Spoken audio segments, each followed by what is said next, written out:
Gritting his teeth, Xu Zhen opened the communication channel to Gao Chengkong. Gao Chengkong, are you planning to rebel? Gao Chengkong offered a profound smile. No, this is a revolution. Xu Zhen was so furious he nearly smashed his desk, while the workers on the first floor were completely stunned. Although they had their own armed defense force, they stood no chance in a direct confrontation with the entire Samsara squad. The outcome would be certain death. Yet, they couldn't just stand by and watch Gao Chengkong breach their defenses. The situation was a stalemate. The guards raised their guns, their faces etched with hesitation as fear overwhelmed them. At that moment, a calm voice emerged from the crowd. All right, leave this to me. Everyone turned to see Wu Zhenhang from the security department step forward. As manager Wu Zhenhang approached Gao Chengkong, the onlookers held their breath for him. Wu Zhenhang pulled a remote from his pocket, disabling the security for the first floor and the elevator doors. Everyone stared, wide-eyed, unable to believe that this dedicated manager would do such a thing. Was he helping the Samsara squad's rebellion? Can any fortress truly withstand betrayal from within? No matter how formidable the command center's defenses were, they were useless against the treachery of its own head of security. Gao Chengkong smiled at Wu Zhenhang. Thank you. I will honor the promise I made to you. Wu Zhenhang nodded silently and escorted the members of the Samsara squad into the elevator. The sight left the high-ranking officials speechless. Xu Zhen seethed with uncontrollable anger. So, he was the mole. Wu Zhenhang, that bastard, he betrayed Blizzard City. To think I trusted him. Lan Xinchen tried to console him. Commander Jiu, we have 3 layers of defensive measures. There's no need to worry. Once the city's defense forces arrive, we will surely bring them under control. For now, let's evacuate for our own safety. The command center's senior staff had a helicopter ready for such critical moments. With a cold expression, Xu Zhen thought to himself, Jang Yi and Tu Yunli have both been lured away, leaving us vulnerable inside. All of this had to be part of Gao Chengkong's premeditated plan. Thinking deeper, he was almost certain that the entire eclipse incident was orchestrated by Gao Chengkong. Damn it. No, I cannot leave this place, Xu Zhen said, sitting down resolutely. His eyes were sharp as he folded his arms on the desk. I am the commander of the Jiangnan Great Region. I will absolutely not surrender the command center to a traitor. Immediately order all defense forces in the city to come and eliminate these rebels. Xu Zhen remained composed, quickly analyzing the strategic situation. Although his 2 most powerful assets were drawn away and couldn't return in time, it didn't mean Blizzard City was defenseless. The 300,000-strong permanent defense force, along with various armed departments, all had powerful superhumans. Even his own bodyguard, Sun Lujuan, and his secretary, Lan Xinchen, were superhuman leaders and experts in their fields. He could fight Gao Chengkong on even ground right here. At the same time, a question lingered in his mind. Why would Gao Chengkong, once a nationally celebrated sports hero, conspire with the scoundrels from Rainbow Fog to betray the Jiangnan Great Region? Lan Xinchen urgently advised, but your safety is the top priority, sir. If something were to happen to you, what would become of Blizzard City? What about the Jiangnan Great Region? But Xu Zhen was adamant.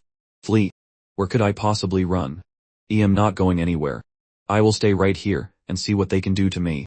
Seeing no other way, a desperate Lan Xinchen shouted, engage level 1 alert, defend at all costs. They must not be allowed to reach this floor. News of the Samsara squad's rebellion spread rapidly through the armed departments and major organizations within Blizzard City. The general public was kept unaware of the upheaval to maintain order. In an instant, the atmosphere in Blizzard City became incredibly tense. The Yunyun Legion, the city defense forces, and the private armies of several major powers began converging on the command center. They could not allow Gao Chengkong to kill Xu Zhen, because if Xu Zhen died, the hard-won order in Blizzard City would collapse. Outside the city, the Yunyun Guard, commanded by Tu Yunli, also received the news. Tu Yunli's eyes widened. He had just dealt with the Jidao demons, and both he and his elite subordinates were exhausted. Furthermore, they were far away. Even if they left immediately, it would take at least an hour to return. Without a moment's hesitation, he commanded, all units, assemble, return to Blizzard City at once to crush the rebellion. The Yunyun Guard quickly boarded their helicopters and headed towards Blizzard City. Meanwhile, after hearing the news, Jang Yi simply muttered to himself, did I really guess it? He was slightly surprised, but not by much. He had seen too much of human nature after the apocalypse. Betrayal had become commonplace, nothing to be shocked about. Everyone was just acting in their own self-interest. His only concern was how this event would affect him. Back in Blizzard City's combat command center, the slaughter had begun. Gao Chengkong led the Samsara squad, advancing floor by floor. Each of the building's 16 floors was heavily guarded, with no shortage of powerful superhumans among the defenders. Even the weakest defense force consisted of elite, fully armed soldiers in black armor. But all of them proved too fragile against the Samsara squad, Blizzard City's top fighting force. Gao Changkong remained calm, his arms crossed, showing no intention of joining the fight. The one taking action was his vice-captain, Ji Yushin, a special-type superhuman whose ability was codenamed Demon Blade. There was very little information about his abilities, only that he could summon a great blue sword from the void, and this sword could easily slice through armored vehicles. Ji Yushin led the formation, advancing step by step towards the command room. In the corridor ahead, the heavy sound of footsteps echoed like an earthquake. Hundreds of soldiers completely blocked the hallway, forming a wall to obstruct their path. The one in the lead was a major from the Yun Guard. He spoke through a cold mask. Reincarnation squad, retreat immediately. Without the marshal's order, no one is allowed to enter. Ji Yushin gripped the more than 2-meter-long greatsword in his hand and said coldly, "Do you still not understand the situation?" As soon as he finished speaking, his entire body shot forward like a lightning bolt. Kill! The Yun major waved his hand.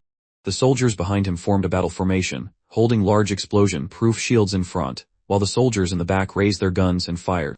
Bullets rained down, but with a light swing of the greatsword in his hand, Ji Yushin deflected the high-speed bullets as if they were plastic toys blown backward. The alloy explosion-proof shields were instantly cut in half.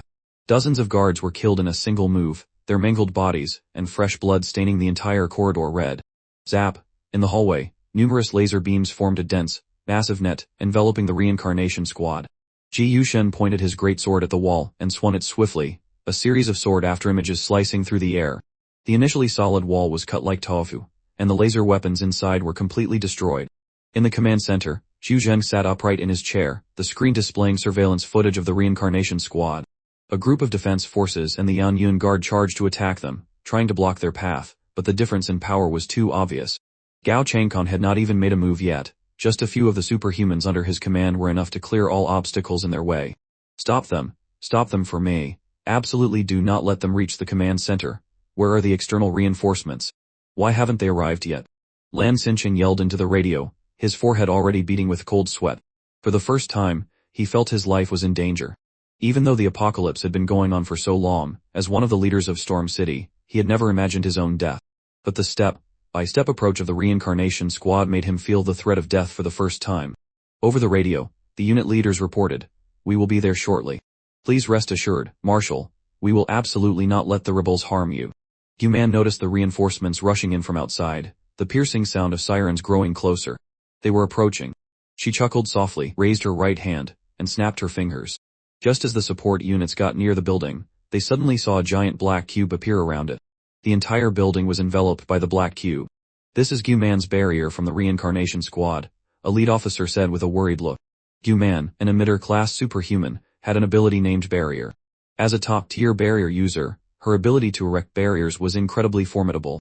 The barriers she created were extremely difficult to break unless attacked by superhumans with far greater offensive power than hers. But currently, in the city, almost all superhumans of that level had left. Only one remained, Xu Zheng's personal bodyguard, Sun Luxuan. But in this situation, Sun Luxuan had to protect Xu Zheng's safety at all times. "Break this barrier for me." The large number of soldiers gathered outside began trying to destroy the barrier with explosives. A dense barrage of rounds was fired at the black barrier, and they even resorted to demolition charges. But the black barrier was like diamond, remaining completely unscathed. The commotion here threw all of Storm City into chaos. What's that sound? It's not a battle, is it? Why is there gunfire in Storm City? What is happening? The citizens were terrified and panicked, but they could do nothing but flee frantically, hoping they would not be affected. In the combat command center, Ji Yushin single-handedly carved a path with his sword, clearing away any kind of defense or trap. With the defensive terrain map provided by Wu Zhenyan, they easily avoided many troubles, and proceeded directly to the command center where Zhu Zhen was located. "Stop, do not advance any further," a superhuman blocked their path. He spread his right hand, and instantly, 10 red barrier walls rose in the hallway.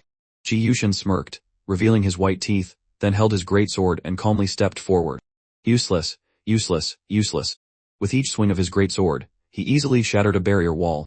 The power difference was too vast. The superhumans responsible for the defense here were fundamentally no match for the members of the reincarnation squad. Moments later, amidst despair and horror, he was killed by Ji Yushin.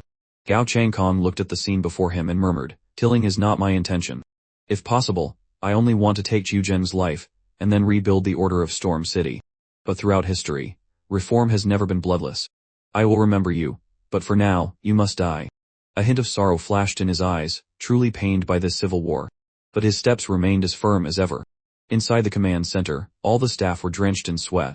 Marshal, they've reached this floor. How do we defend? They were just technical staff. If the reincarnation squad made it here, they could only await their deaths. Lan Xinchen rushed to Zhu Zheng. Marshal, let's go, quickly. But Zhu Zheng just said calmly, do you really think we can escape? Even getting on a helicopter would just get us shot down by the reincarnation squad. Modern weapons and equipment were not as useful against powerful superhumans as one might think. Furthermore, the building was now enveloped by Guman's barrier, making escape impossible. Sun Luxuan slowly walked up to him, bowed and said, Marshal Zhou, let me go. Zhu Zheng nodded. Go ahead. A smile touched the corners of Sun Luxuan's lips. It's been a while since I've made a move. These old bones will get rusty if they don't get some exercise. He didn't look particularly tall or strong, perhaps even a bit thin, but no one dared to underestimate this formidable individual. The very fact that he had served as Zhu Zheng's personal bodyguard for so long spoke volumes.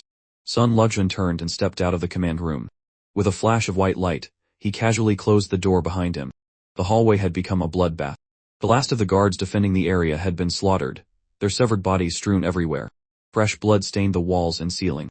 Ji Yushen stood with his colossal sword in hand, his snow-white skin splattered with blossoms of blood, looking like a demon straight out of hell. Upon seeing Sun Luxuan, everyone halted. They knew who he was. Gao Changkong smiled at him. So, even you've made a move. Does this mean this is Zhu Zheng's final line of defense? Sun Luxuan looked at Gao Changkong coldly. Gao Changkong, I never thought you would betray us. The consequence of your actions is self-destruction. Don't you understand something so simple? Betraying the Jianmen greater area is betraying the Huasi nation. The only outcome is death. Hearing this, Gao Changkong's mouth curved into a slight sneer.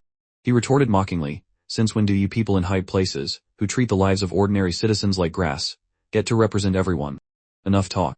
All of you rebels will die here today. Sun Luxuan's hands fell naturally to his sides. In the space behind him, the light suddenly distorted, and an extreme darkness enveloped everything. 2 streams of black smoke billowed from his sleeves, shrouding the area behind him. On closer inspection, it wasn't smoke but countless black threads, glowing faintly with a soul-stealing horror. Facing Zhu Zheng's personal bodyguard, even Gao Changkong didn't dare to be careless, but he had no intention of fighting himself. Instead, his vice-captain, Ji Yushen, stepped forward. Mr. Sun, allow me to test your skills. Sun Luxuan said coldly, even if I'm not at my peak, I'm not someone a mere vice-captain can challenge. Are you planning to use your life to delay me? Gao Changkong laughed, stepped forward, and placed a hand on Ji Yushen's shoulder. Mr. Sun, you should never underestimate him. He might just have a few surprises for you. You should know, my ability is reincarnation to die and be reborn.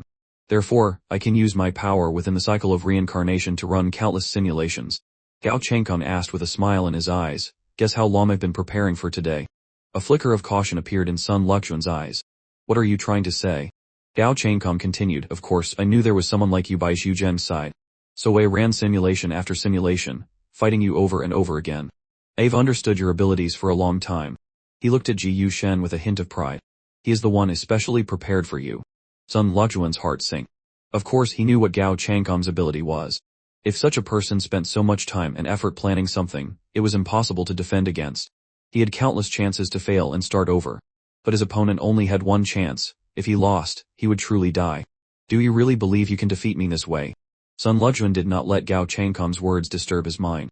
For a top-tier warrior, mental fortitude was the most basic requirement. I don't need to defeat you. I just need to stall for time, Gao Changkong said with a smile. Meanwhile, Ji Yushen had already raised his giant sword and charged towards Sun Luxuan. The black threads around Sun Luxuan's hands writhed more violently. Fine. I'd like to see if the two of you have what it takes to delay me. Ji Yushen struck with his sword, and the entire floor erupted in a brilliant green light. A few seconds later, the green light vanished from the spot. But both Ji Yushen and Sun Luxuan were gone. Sun Luxuan suddenly felt the space around him change. It was a green space, with nothing but smooth green in all directions. Nothing else was visible, only he and Ji Yushen were in this dimension. Ji Yushen raised the giant sword in his hand, pointing it at Sun Luxuan's head. I call this ability solo. Sounds cool, right? Until you kill me, you can't escape this space. So don't even think about bothering the captain while he goes to kill Zhu Zheng. Sun Luxuan's face instantly became as ferocious as a demon's. Without another word, thousands of black threads shot through the air toward Ji Yushen. It's useless, old man. Ji Yushen laughed loudly, swinging the giant sword in his hand and deflecting the countless black threads. The captain said that in the hundreds of simulations he ran, The best I ever managed was a draw against you. But you have to win. All I need is not to lose. And this battle will be over. Sun Luzhen roared, then I'll kill you first, and then I'll kill Gao Changcom. The black threads in his hands were incredibly durable, each one a soul-reaping sharp blade. Very quickly, the dense threads filled the entire space around Ji Yushen. Under the blockade of this web, no one could escape the countless slicing threads. But Ji Yushen's smile vanished. He said coldly, oh, and by the way, I'll have you know my strength is also at the captain level. Jang Yi had once speculated that if a person could truly trigger an infinite loop, the experience they possessed would far surpass everyone else's. In that case, even a useless person could be forged into a powerful expert over the long river of time. Not only could Gao Changcom do it, but he could also help those beside him achieve it. Ji Yushen was the raw material he had discovered. While he was nominally the vice captain, his actual combat power was no weaker than a captain's. The Samsara squad had a total of 2 individuals with captain-level combat power. This was the foundation of their confidence, the very reason they dared to point their swords at the high command of Blizzard City. With Sun Luzhen trapped in Ji Yushen's one domain, he would not be able to reappear anytime soon. Gao Changcom walked to the main door of the command room. The corner of his mouth curled up slightly, a hint of excitement in his heart. He then reached out and pressed against the door. The sealed metal door was pushed open with ease. Everyone inside looked at him with complicated expressions. Among the staff here, there was no shortage of Gao Changcom's fans. They didn't know how to face this former hero, who was now a traitor. Lan Xincheng stood protectively in front of Zhu Zhang. Gao Changcom, do you really intend to commit this treasonous act? Do you know the consequences of your actions? Gao Changcom ignored Lan Xincheng. He just looked towards the staff working in the command center, his mouth curling into his usual smile. I'm doing this. Everyone looked at each other, not understanding what Gao Changcom meant. Their gazes eventually fell upon Zhu Zhang. At this moment, Zhu Zhang was their spiritual pillar, and also Gao Changcom's target. Gao Changcom spoke again, I came for Zhu Zhang. This doesn't concern the rest of you. You can leave now. Otherwise, you might get caught in the crossfire. Hearing this, Lan Xincheng shouted, don't stand there trying to sway them. None of us will submit to a traitor like you. If you want to touch Commander Jiu, you'll have to get through me first. Then he yelled to the others, quickly, come and protect the commander with me. The people in the room heard his call, but very few actually rushed forward. What a joke. Most of them were non-combat personnel. What fighting ability did they have? Rushing up would just be suicide. Seeing that Gao Changcom wasn't killing them, they naturally wanted to preserve their own lives. However, a small number did rush to stand before Zhu Zhang, thinking they could trade a big risk for a huge reward. Although doing so was extremely dangerous, if they managed to survive, they would have a chance to be greatly valued by Zhu Zhang in the future. Lan Xincheng stared at a guard in a black uniform and told him, you, go take down Gao Changcom.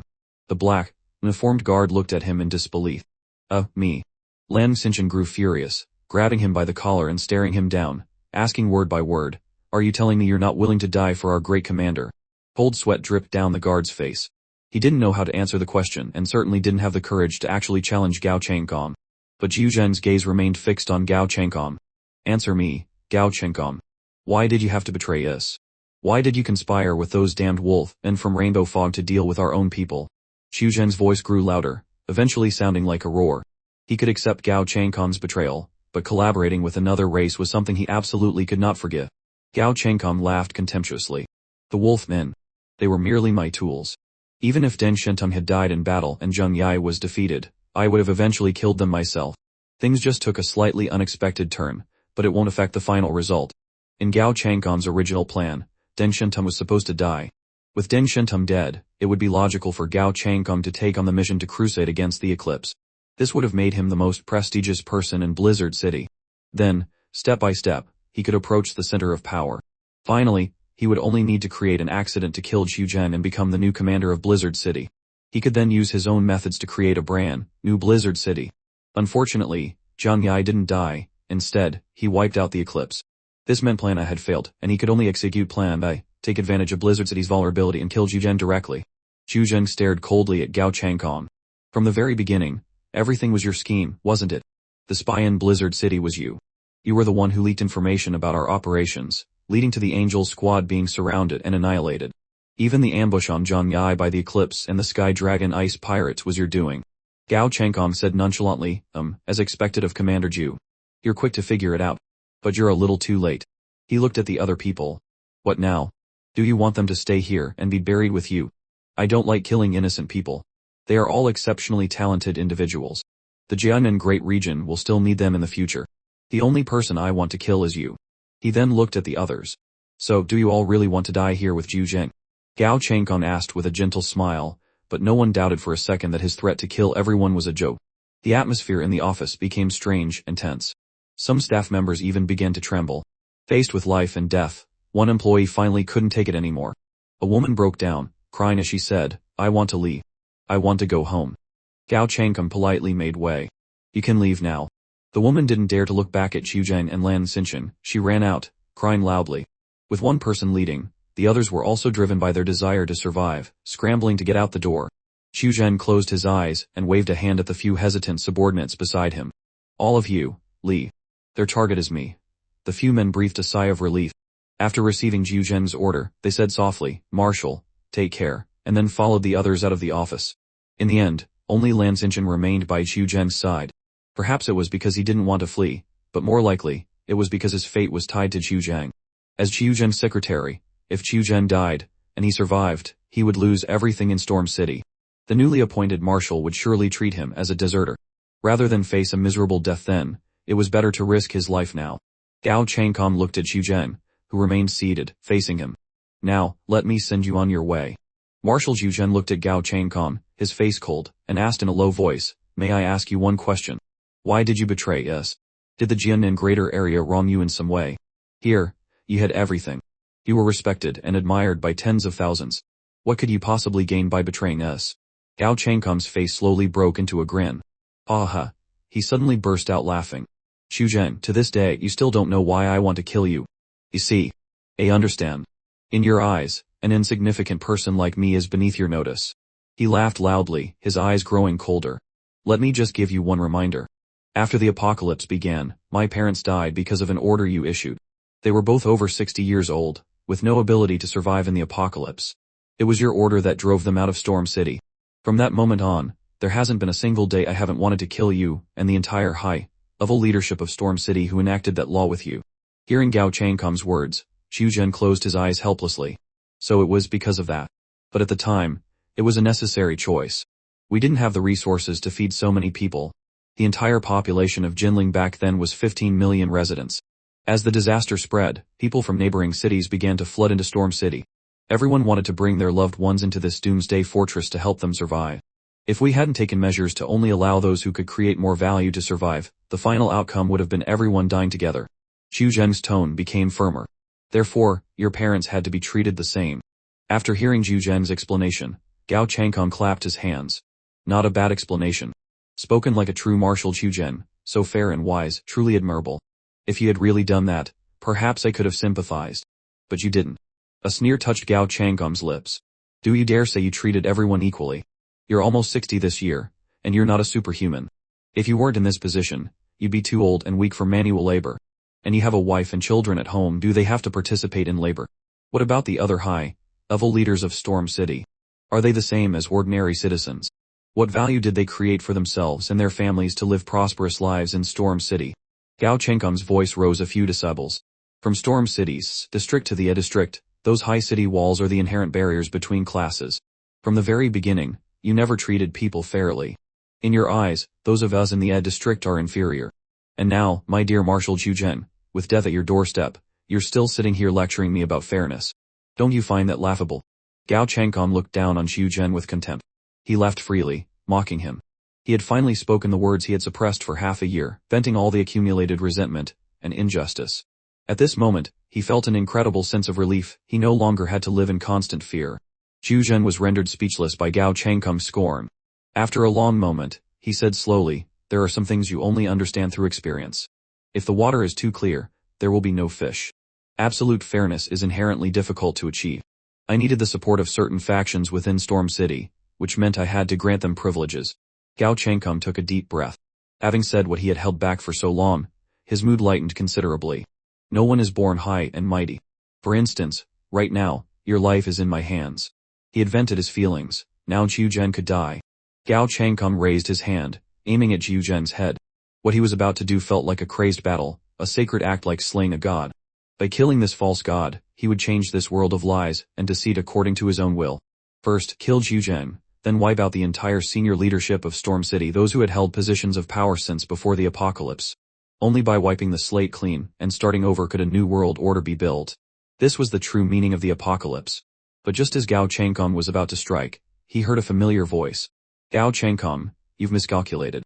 In the darkness of the command room, a light flared, a brilliant white light that blinded everyone. A sliver of white light opened like a door, and a tall, handsome man in silver combat attire with long silver hair stepped out of the light portal. Deng Shen, who was supposed to have died in Jianing City, had miraculously appeared between Zhu Zheng and Gao Changcom. And not just him. One by one, a dozen powerful superhumans in silver armor stepped out from behind him, standing at his back. Among them was the vice captain of the Angel Squad, Bai Chunyu.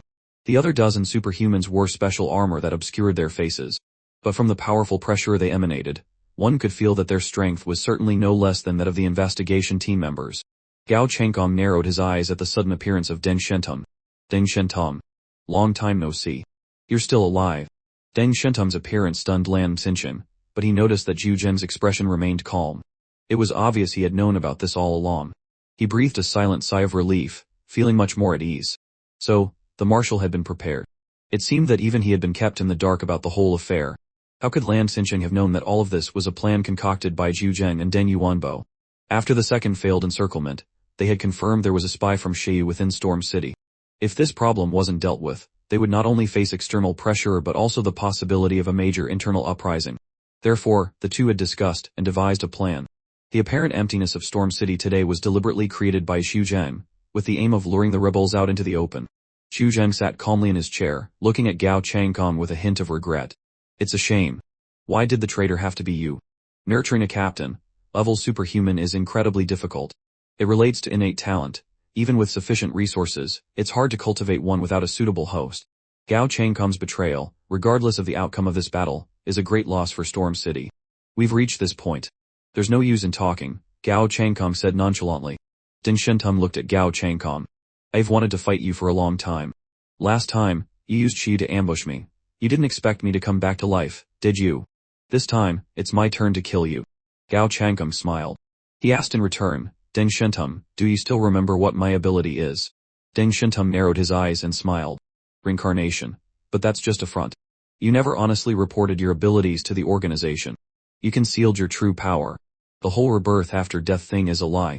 No one can manipulate the cycle of life and death so easily. You can't do it, and even a higher level epsilon can't do it. Because what you would be reversing is not your own space-time, but the space-time of the entire universe. That is the domain of gods, not of mortals. Therefore, you deceived everyone. I don't believe for a second that you can be reborn after I kill you. I've studied you, including all your mission files. I think I know what your real ability is. Deng Shen's smile was radiant, like a blossoming flower. Deng Shen said, actually, your ability should be called deduction, shouldn't it? You can use all known information to deduce future events. It looks very much like reincarnation, but it isn't a true experience, and the results of the deduction will have deviations from reality. They can't be a perfect match. The smile on the corner of Deng Shen's mouth widened. He adjusted his white gloves. On the back of the gloves was a magnificent golden emblem, as elegant and noble as a work of art. But tell me, have you deduced my death today? Gao Changcom sighed softly. I never expected you to see through my ability. You're right. I truly cannot reverse life and death. However, his smile deepened as he squinted at Deng Shen. I can still see the cycle of reincarnation. And at the end of that cycle, I saw your existence. He slowly opened his eyes, a pure killing intent flashing across them. Today, your face carries the look of death. Deng Shen gave a faint smile.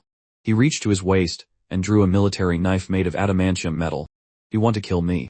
Are you capable of it? Among the 6 investigation teams, you are the only one who isn't a pure combatant. You don't really think you can defeat me, do you? Samsara Squad's Gao Changcom. His true ability is reincarnation deduction. He can deduce all possible futures based on known intelligence, but it must be centered on a specific person. And today, the subject of his deduction was Zhu Zheng, because the person he wanted to kill was Zhu Zheng. However, the unexpected appearance of a very much alive Deng Shen was outside the scope of his deduction. As such, Gao Changcom's ability was nullified.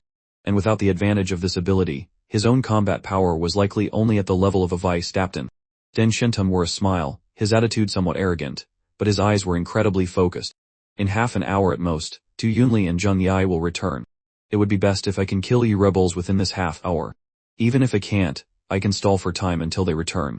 No matter the outcome, you have already lost. Gao Changkong sighed. You still don't understand, do you? Your appearance was also within my predictions. His words sent a slight shock through Deng Shen. You. What do you mean by that?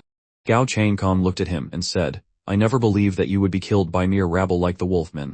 He spread his hands. Your appearance today was also part of my forecast. Deng Shen said in astonishment, you knew I was alive, and you still dared to proceed. Because I don't care, Gao Changkong cut him off directly. He suddenly smiled. Deng Shen, let me ask you a question as well. If I had been planning to take revenge on the entire upper echelon of Blizzard City from the very beginning, do you think I would have revealed my true abilities? Also, a friendly reminder, he added. My ability isn't limited to a single use per day. Deng Shen's heart skipped a beat. What did Gao Changkong mean by that? He knew he was alive, which means his appearance today leading the brand new Angel Squad was also within his predictions. And what did he mean by hiding his strength? Gao Changkong gave Deng Shen no time to think. In the next instant, a familiar voice echoed in his ear. Martial arts stage, open. The surrounding space was rapidly stretched. Before Deng Shen's eyes, only Gao Changkong remained. They were no longer in the command room but had appeared in a pitch-black space.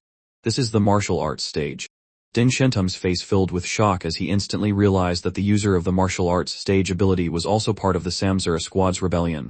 Though the realization was slow, his body moved before his mind could process it. The great Sumeru illusionary realm opened up. He manipulated light, beginning to create illusions that could affect the five senses. However, Gao Changkong said nonchalantly, in the reincarnation cycles, I have fought you many times. I have long since studied your ability thoroughly. He tapped his temple, and a pair of jet-black wind-eye glasses materialized on his head. As long as I block the light, I won't be affected by your ability. It's quite simple, isn't it? In truth, no matter how powerful a superhuman's ability is, with enough intelligence and preparation time, it's very easy to counter. Deng Shen waved his arm, his cloak billowing. So what? My abilities are not limited to just this one. A holy silver light enveloped his entire body. The sacred body enhancement made him a top-tier close combat master, and his swordsmanship was equally refined. Gao Changkong smirked. But as I've said, at the end of the reincarnation cycle, I have seen the scene of your death.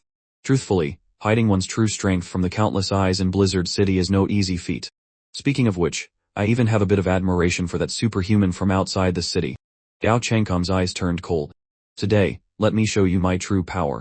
He stood in the pitch-black space, his eyes unable to see anything. But his other senses were heightened to a profound degree.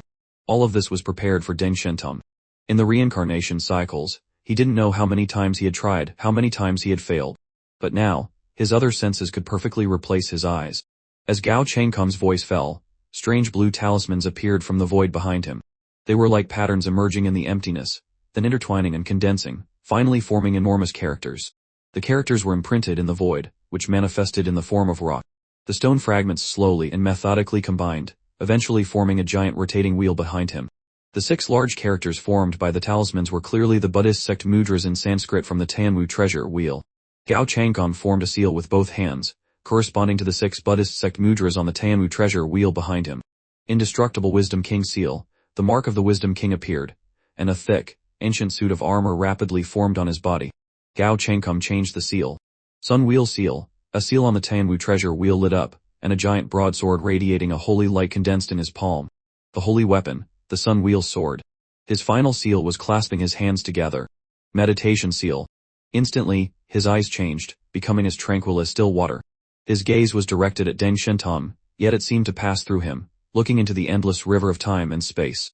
After a moment of stunned silence, the stars in his eyes dissipated. Deng Shen, I have deduced your future. Deng Shen was stunned by the scene before him. The Tianwu treasure wheel.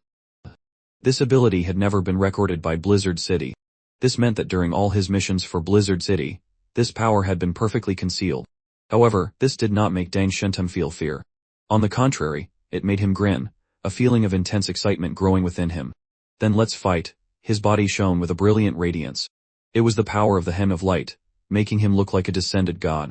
He transformed into a streak of light, sword in hand, charging towards Gao Changkong. Tianhai City. Jang Yi had finally finished absorbing the powers of Kinet and Mayumi Kuchi. Kinet was a vice captain, and his essence provided an enhancement for Jang Yi, though it wasn't particularly significant. But what Jang Yi didn't expect was that Mayumi Kuchi's power brought him a miraculous effect. Her ability was exceedingly rare, 1 in a million, a time-based ability. After absorbing her essence, a long dormant power within Jang Yi's body began to slowly awaken. He felt his body brimming with a strange energy. When he opened his eyes and looked at the world again, everything had become peculiar. From that day on, everything he saw with his naked eyes would no longer be the same. The other members of the Heavenly Dog Squad looked at their captain with anticipation and respect. Jang Yi took a deep breath and said to Yang Xingzhen, Liang Yu, and the others, you all rest here. Let Jukir help you heal. I'll be right back. Wu Di said. Then I'll have a helicopter sent over immediately to take you back. Jang Yi shook his head. A helicopter is too slow. By the time I get back, the party over there will probably be over. Everyone felt a bit helpless. Gao Changcon's goal was to lure them away, and they had no better option. Captain, what do you plan to do then? We don't have any transportation faster than a helicopter. Jang Yi said nonchalantly, I have something better. After he spoke, he took a step forward. In the next instant, he appeared 1,000 meters away. His figure flickered and, in a flash, disappeared from everyone's sight. This scene left everyone dumbfounded. The better method Jang Yi spoke of was actually walking manually.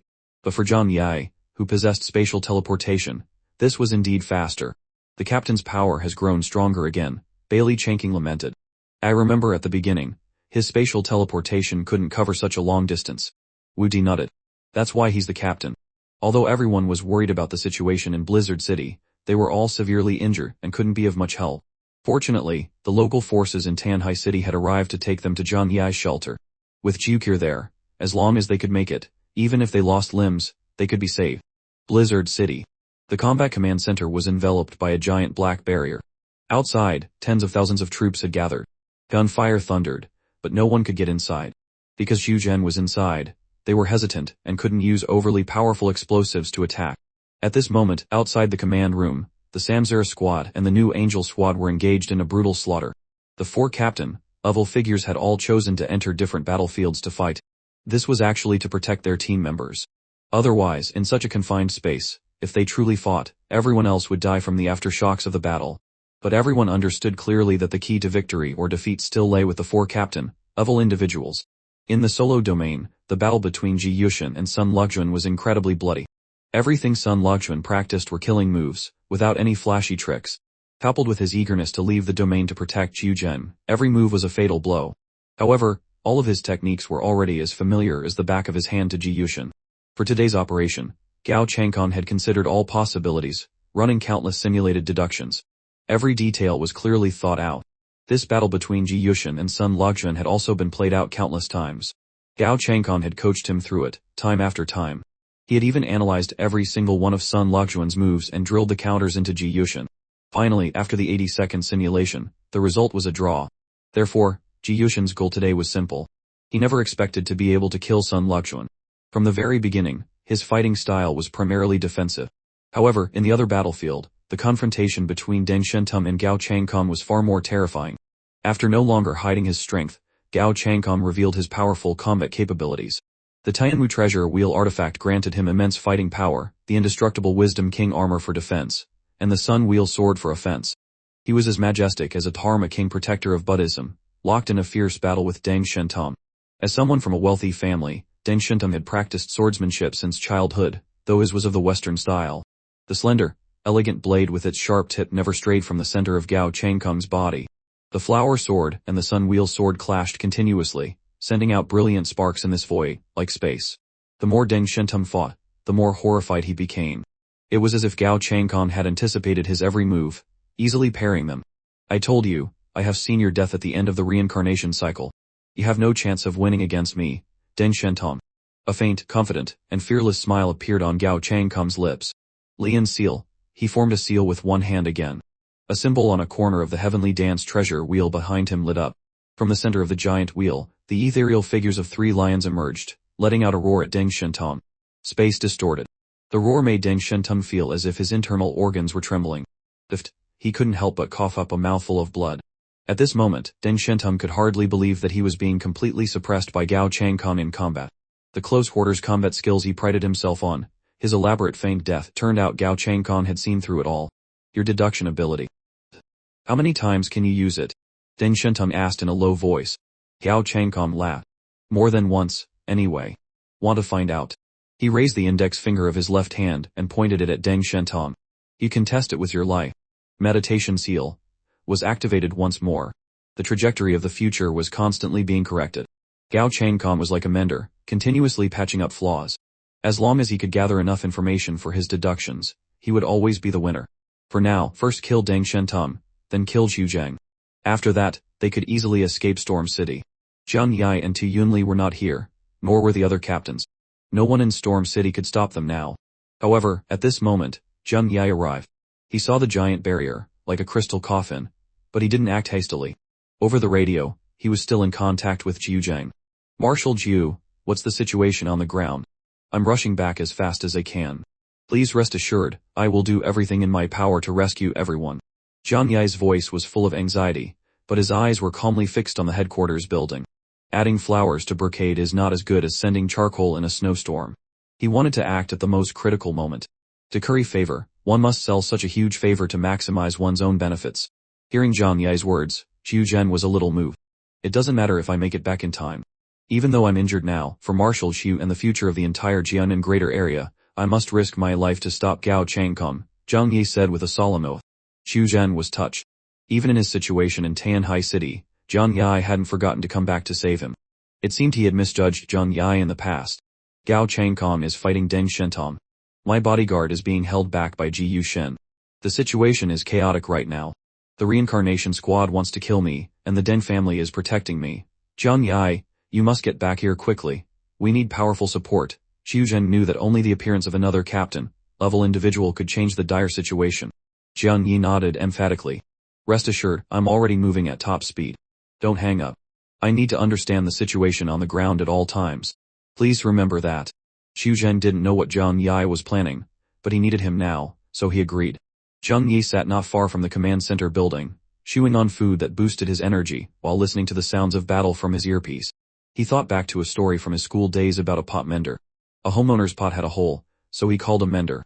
While scraping the soot from the bottom of the pot, the mender, seeing the owner wasn't looking, secretly tapped the pot a few more times, making the crack bigger. Then he pointed to the crack, and said to the owner, "This crack on your pot is very large. It's a good thing I found it for you, or it would have gotten worse later." The homeowner was delighted, thinking the mender had done him a great service, and even paid him extra. In the end, the homeowner was happy, and the pot mender was happy. Jang Yi was now like that pot mender. He was waiting for the crack at the bottom of the pot to get bigger. Ji Yushen was holding back Sun Luxun. Their battle was a stalemate that wouldn't be decided anytime soon. But on Deng Shen and Gao Changcom's side, the situation was becoming increasingly unfavorable for Deng Shen. Gao Changcom was much stronger than he had imagined. The power of the Heavenly Dance treasure wheel, using just 4 of its Tarma seals, had rendered Deng Shen completely unable to resist. Gao Changcom coldly pointed his sun wheel sword at him. The only reason you became a captain of the investigation team, praised by everyone, is because you're the young master of the Deng family. Deng Shentum's pride was severely trampled. He spat out a mouthful of fresh blood and was sent flying by Gao Changcom, landing heavily in front of Zhu Zhen. The members of both investigation teams stopped fighting in unison. The members of the reincarnation squad smiled, seemingly unsurprised by the outcome. But those on Zhu Zhen's side fell into deep fear. They had been fearless before because they knew Deng Shentum was behind them. But they never expected Deng Shentum to be defeated by Gao Changcom. If his previous defeat at the hands of Houwen Keoma could be blamed on being betrayed by a spy, this loss to Gao Changcom was purely a matter of inferior strength. Zhu Zhen's voice couldn't help but tremble. Although he was a battle-hardened soldier, at his age, he couldn't take the threat to his life lightly.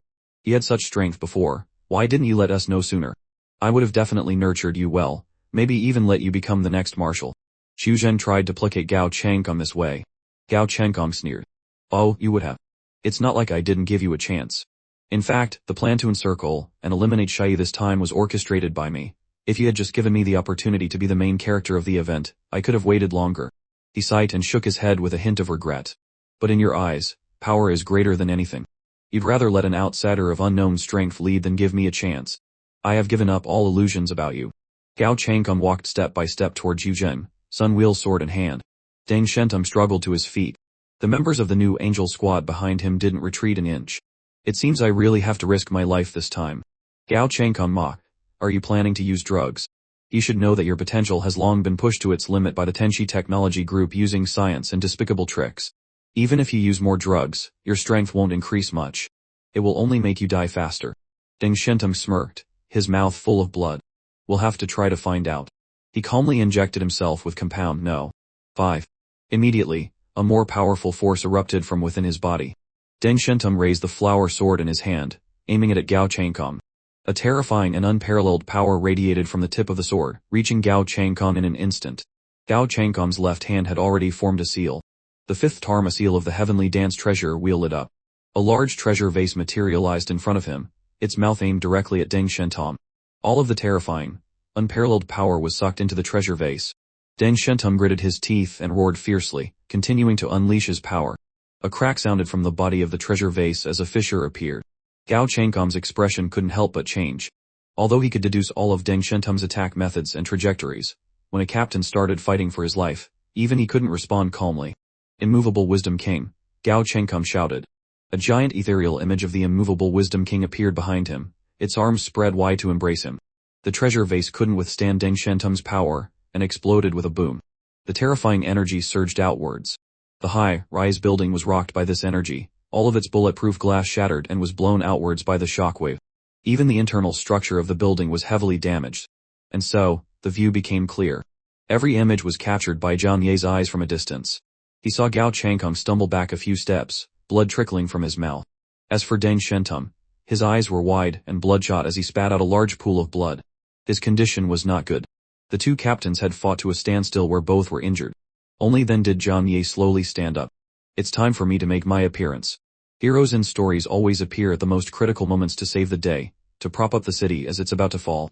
He held his scepter of judgment in his right hand and stepped out of the command room. He floated in mid-air, a mass of black dark matter enveloping the scepter in his hand like a burning dark flame. Jang Yi's sudden appearance on the battlefield attracted everyone's attention. Someone recognized the captain's insignia of the Chaos Squad on him. It's the captain of the Chaos Squad.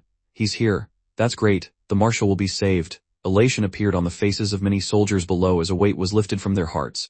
Almost everyone looked up at Jang Yi as if looking at a star of hope. But some people had dull eyes and gloomy expressions. Jang Yi paid no attention to the shouts from below. He swung the scepter of judgment in his hand, striking directly at the black barrier in front of him. The solid barrier shattered like glass. At that moment, the command center was once again bathed in light. At the same time, the dark matter, like a raging fire, poured into the building, burning fiercely. The shattered building, the entire floor, was enveloped by dark matter. This dark matter rushed toward the members of the reincarnation squad. Everyone was extremely shocked, especially Gao Changkong. For the first time, a look of astonishment appeared in his eyes. He could not have imagined that Jang Yi, after such a devastating battle, had not only survived but had also reached the battlefield so quickly. Base seal. Gao Changkong immediately formed the seal, summoning the treasure vase to counter the power of this move. Jang Yi floated silently outside the building, looking down. At this moment, he was like a god. After devouring the essence of several captains and vice-captains, his strength had greatly increased. Now, his spatial power was enough for him to escape the pull of gravity. Gao Changkong, I've come for my revenge. The scepter of judgment in Jang Yi's hand radiated the power of the black void, pointed directly at Gao Changkong. With Jang Yi's appearance, the tide of the battle instantly turned. Zhu Zheng's heart, which had been pounding in his throat, relaxed somewhat. He thought to himself, it's a good thing Jang Yi arrived. If he had been a step later, I'm afraid we all would have died here. Deng Shen, blood streaming from his mouth, had to accept the fact that he couldn't defeat Gao Changkong. But Jang Yi's appearance comforted him slightly. At least his failure wouldn't lead to Zhu Zheng's death. Everyone looked at Jang Yi with a mixture of awe, gratitude, and various other emotions. But one thing was certain, Jang Yi's prestige in the eyes of the ordinary soldiers and the high-level officials of Storm City had reached an all-time high. Savior. The word appeared in everyone's minds. So, arriving early is not as good as arriving at the right time. On the reincarnation squad's side, the situation had become grim. Gao Changkong had been seriously injured by Deng Shen's desperate attack. If he had to face both Jang Yi and Deng Shen at the same time, his chances of winning would certainly not be high. However, Gao Changkong had his own methods. Meditation seal. Deduction. He once again used his reincarnation deduction ability, trying to see the future of this battle with Jang Yi as the target. A moment later, a smile appeared on his lips. Because in the future he saw, he was still the final victor. Gao Changkong stood amidst the rubble, holding his sun-wheel sword.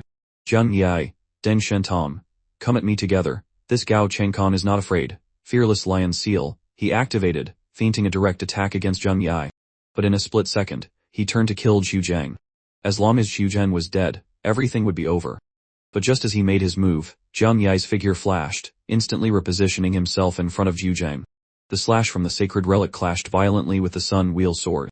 Dark flames and golden Buddhist light collided.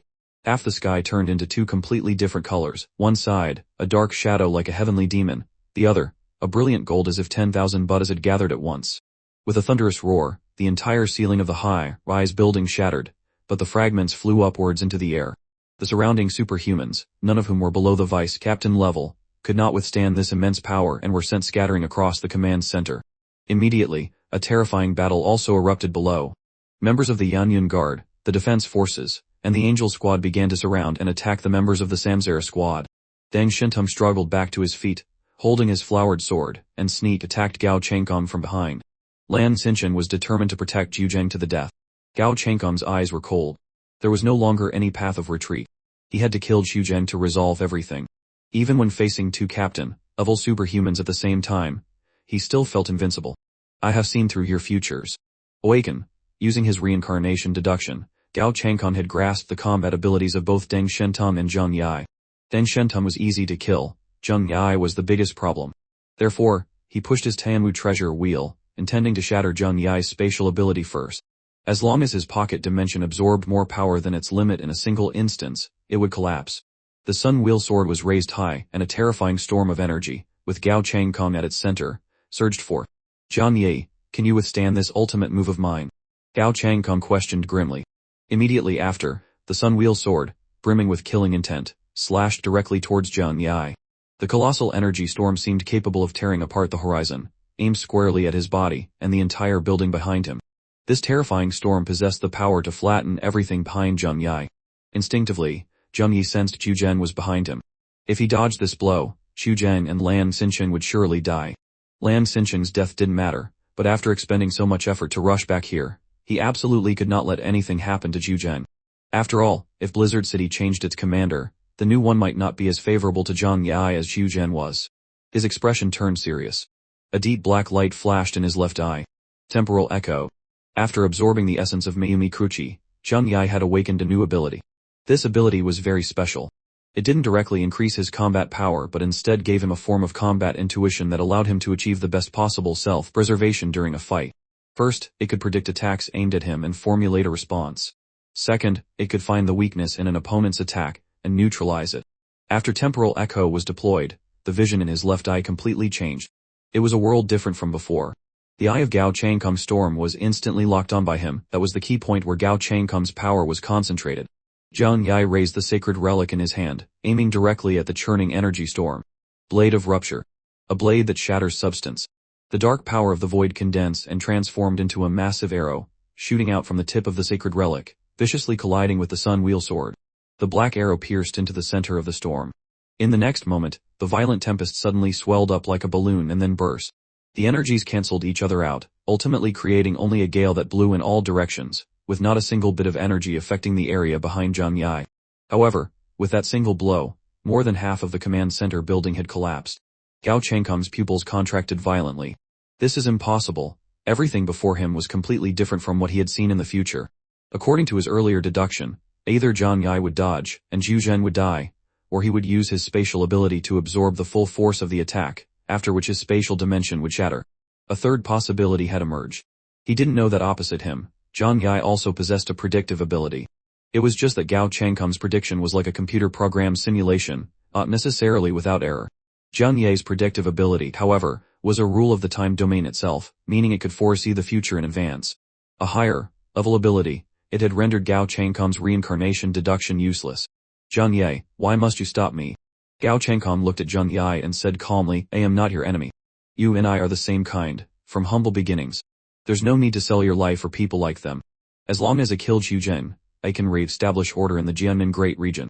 You don't like seeing these old men sitting high and mighty just like before, do you? Join me in changing this twisted world. Gao Changkong tried to persuade him. Zhang Yi responded only with a cold laugh. Shut up, you damn traitor. Commander Zhu is wise and powerful. Everything he does is for the future of the entire Jianmen Great Region. You are destroying the hard work of many for your own personal gain. You are the greatest sinner of all. These words were definitely said for someone present to hear. Zhu Zheng, hearing this, was clearly very moved. So Zhang Yi is actually a good person. I misunderstood him before. It turns out he has such a loyal heart. Xiu Zhen decided that after this crisis passed, he would do his utmost to cultivate Jang Yi. As for Deng Shen, well, he had contributed somewhat by coming to the rescue, but he lost to Gao Changcom, so points had to be deducted. Now in Xiu Zhen's eyes, there was only the loyal and righteous hero, Jang Yi. In addition, Jang Yi looked at Gao Changcom, a murderous glint in his eyes. I will definitely repay the debt of you plotting to kill me in Tianhe. This sentence was entirely from the heart. Gao Changcom knew he couldn't persuade Jang Yi, so he stopped wasting his breath. Fine. Then let's see who has the last laugh. The Tianmu treasure wheel behind him blazed, and with a murderous look at Zhu Zhen, he charged towards Jang Yi and Deng Shen. Gao Changcom alone challenged two people, yet he was not at a disadvantage. However, his biggest problem now was not defeating Jang Yi and Deng Shen, but breaking through Jang Yi's defense. Jang Yi was not originally a superhuman skilled in offense. Although he could now manipulate spatial power with more finesse in close quarters combat, he was still not as fast as Gao Changcom. However, Gao Changcom could do nothing to him. Facing Jang Yi, who possessed the power of space, all of his attacks were absorbed and reflected back. In other words, Gao Changcom and Jang Yi were the main actors in this battle. The seriously injured Deng Shen was now just a bystander. This made him feel extremely uncomfortable, but there was nothing he could do. In terms of a defensive ability versus an offensive one, both of their strengths were a tier above his. Fortunately, with Jang Yi here, Gao Changcom's desire to kill Zhu Zhen had become impossible. Jang Yi's timely rescue had prevented Gao Changcom from killing Zhu Zhen as planned. Now, the situation was becoming increasingly unfavorable for him. He could not break through Jang Yi's defense, especially with Temporal Echo. Jang Yi could predict all of his attacks. Temporal Echo was a high-level ability of the meditation seal, capable of complete suppression, directly sealing Gao Changcom's calculation ability. Not to mention Jang Yi's freakishly powerful defensive capabilities. At this time, all the fighting forces of Blizzard City were converging on this location. If they just dragged it on a little longer, the annihilation of the Samsara squad was only a matter of time. Gao Changcom took a deep breath. He decided to abandon the mission. We are retreating, he shouted through the communication system to all members of the Samsara squad. Hearing these words, the members couldn't help but feel a sense of regret and unwillingness. They had failed the mission. They were just one step away from success. They had rehearsed for this day countless times, but fate was not on their side. They had accounted for every factor in Blizzard City but had uniquely failed to account for Jang Yi, an outsider. Although they felt some regret, they still had to obey Gao Changcom's command and retreat together. The man everyone usually called the martial arts stage, whose real name very few knew, opened a spatial gate. Gao Changcom gave Zhu Zhen a deep look, then turned his gaze to Jang Yi. Jang Yi, you win today.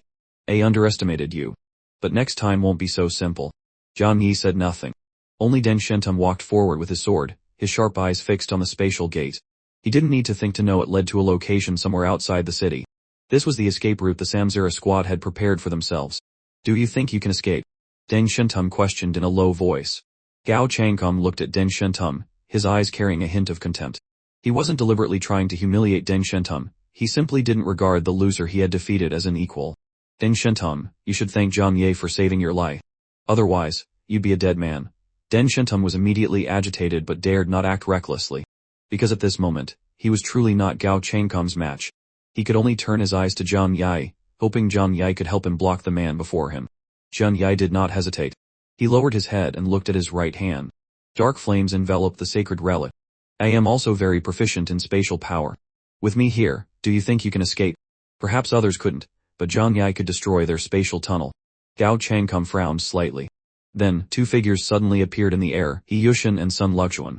The two had fought fiercely for a long time in Ji Yushin's solo domain but had not yet determined a winner. Now, receiving Gao Changcom's order, Ji Yushin dispelled his ability. He grasped the situation, then walked forward with his sword to stand before the Samsara squad. Captain, you lead everyone away first. I'll hold them off here. The expressions of his comrades revealed their reluctance. The vice captain staying behind to block them meant waiting until the space gate closed completely for the mission to be considered over. At that time, being left alone in Blizzard City would certainly mean death. However, no one said anything more. Because from the beginning, when they joined this plan, everyone was already conscious of dedicating their lives. Every individual in the Samsara squad was a person who had fought their way up from the bottom, personally trained by Gao Changcom, and every one of them hated the injustice of Blizzard City. If it were anyone else today, they would not hesitate to sacrifice themselves to create a chance of survival for their comrades. Gao Changcom did not refuse Ji Yushin's offer. He placed a hand on Ji Yushin's shoulder and said solemnly, "You will always be my brother. Be my brave brother." Ji Yushin took a deep breath. Yes, Captain. He took a compound 5 pill from his pocket and, without hesitation, put it in his mouth. Jang Yi couldn't help but sigh. Again. Does this whole group enjoy popping pills? He had always despised this kind of singles, body-arming drug. However, in a real-life or death battle, seeing the opponent use one still made his heart run cold. The effects of compound 5 were rapid. The latent potential in the user's body would burn at a high speed. Overuse could even lead to death. However, at this moment, Jang Yi intended to fight to the death, so when he unleashed his power, he held nothing back. Boo! A blue flame ignited around him, soaring into the sky. Within a 1,000-meter radius, with him at the center, it instantly became a vast sea of blue fire. Jang Yi, Sun Luojuan, and Deng Shen hastily retreated, not wanting to be touched by this flame of unknown composition. But several hundred soldiers around them couldn't escape in time. Were instantly engulfed in a sea of fire. In the blink of an eye, green flames shot out from the 7 orifices on their faces. Amidst agonizing screams, their entire bodies were incinerated into bizarre skeletons, yet their clothes and weapons remained completely unharmed. Only their flesh, blood, and organs were burned to ash. The Great Annihilation Yama, massive green flames flared across the sky with lightning speed. Anything nearby was killed before it could even flee. When a leader begins to fight with their life on the line, no one can help but tremble. With his subordinates, Gao Changkong and his men stepped through the spatial gate one by one. Jang Yi and the others had no way to stop them. After all, no one could get past the death healer that was Jang Yi. Kill, kill, kill. Ha ha ha ha. Jang Yi threw his head back and laughed maniacally.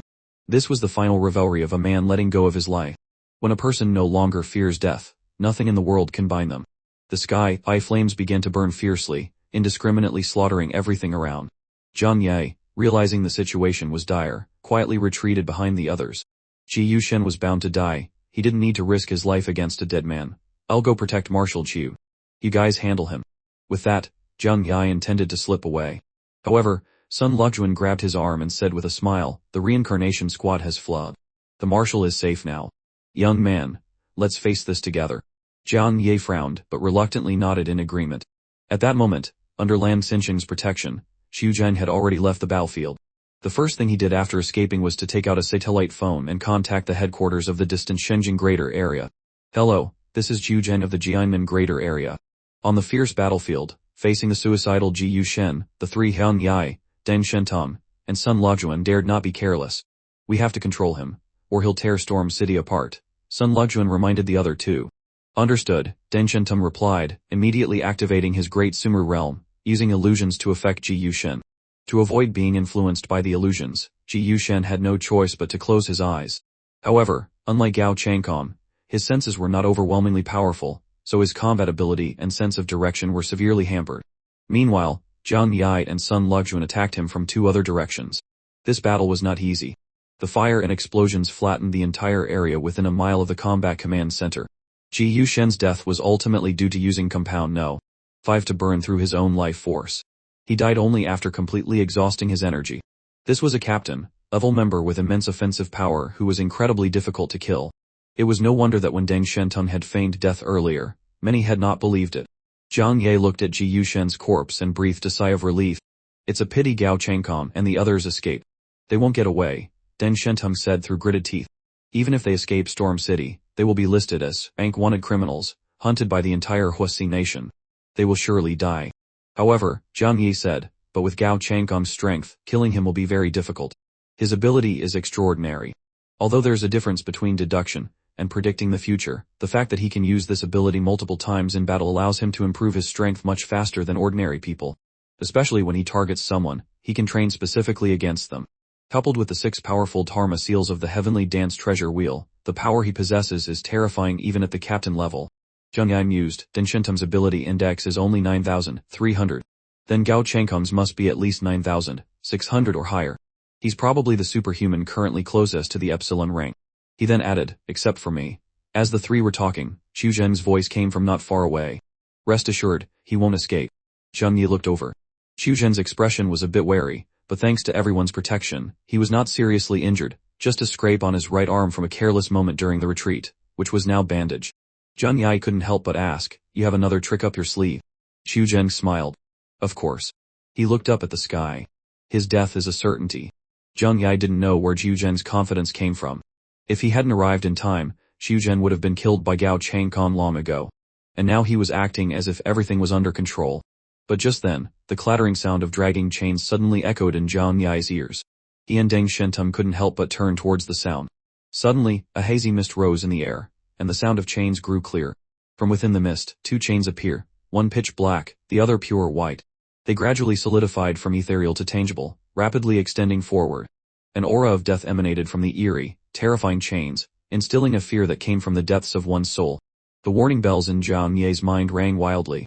He hurriedly teleported hundreds of meters away, far from the 2 chains. Deng Shen and Sun Luxuan did the same. A moment later, they saw the direction the 2 chains were heading, a Yan guard major with a bewildered expression. Before he knew what had happened, his body was bound tightly by the 2 chains. What is this monstrosity? What is this thing? He screamed in terror, struggling frantically. However, despite his best efforts and using his own abilities, he couldn't damage the chains in the slightest. Qiu Zhen, who had been full of confidence just moments before, his face suddenly changed. How can this be? The more the major struggled, the tighter the chains wrapped around him. At that moment, Jang Yi witnessed a scene that sent a chill down his spine. From within the thick fog, 2 tall figures slowly emerged. Both were over 2 jung tall, one wearing a black robe, the other a white one, each with a tall, pointed hat on their head. Bai Wuching, Jang Yi muttered, unable to stop himself from saying the name of the 2 well-known psychopomps from Huasi folklore. The 2 ghost-like figures, radiating a murderous aura, floated in the air, drifting towards the chained Yan guard major. The entire scene was plunged into a horrifying atmosphere, so much so that no one dared to move. Even the 3, Jang Yi, Deng Shen, and Sun Luxuan, fell silent unconsciously, because the figures emanated a terrifying power of laws, far surpassing the captain level. The Yan guard major was terrified. His comrades tried their best to help him escape, but no matter what they did, shooting with guns or using their abilities, the chains didn't budge an inch. In a flash, the 2 ghostly messengers were upon him. Gripping the soul fetters, they didn't glance at anyone else and simply dragged the major's body forward. Before them, a giant platform slowly materialized, like a colossal gate leading to the boundless heavens. The 2 messengers bound the major to the platform. But the moment everyone saw it clearly, a chill ran down their spines.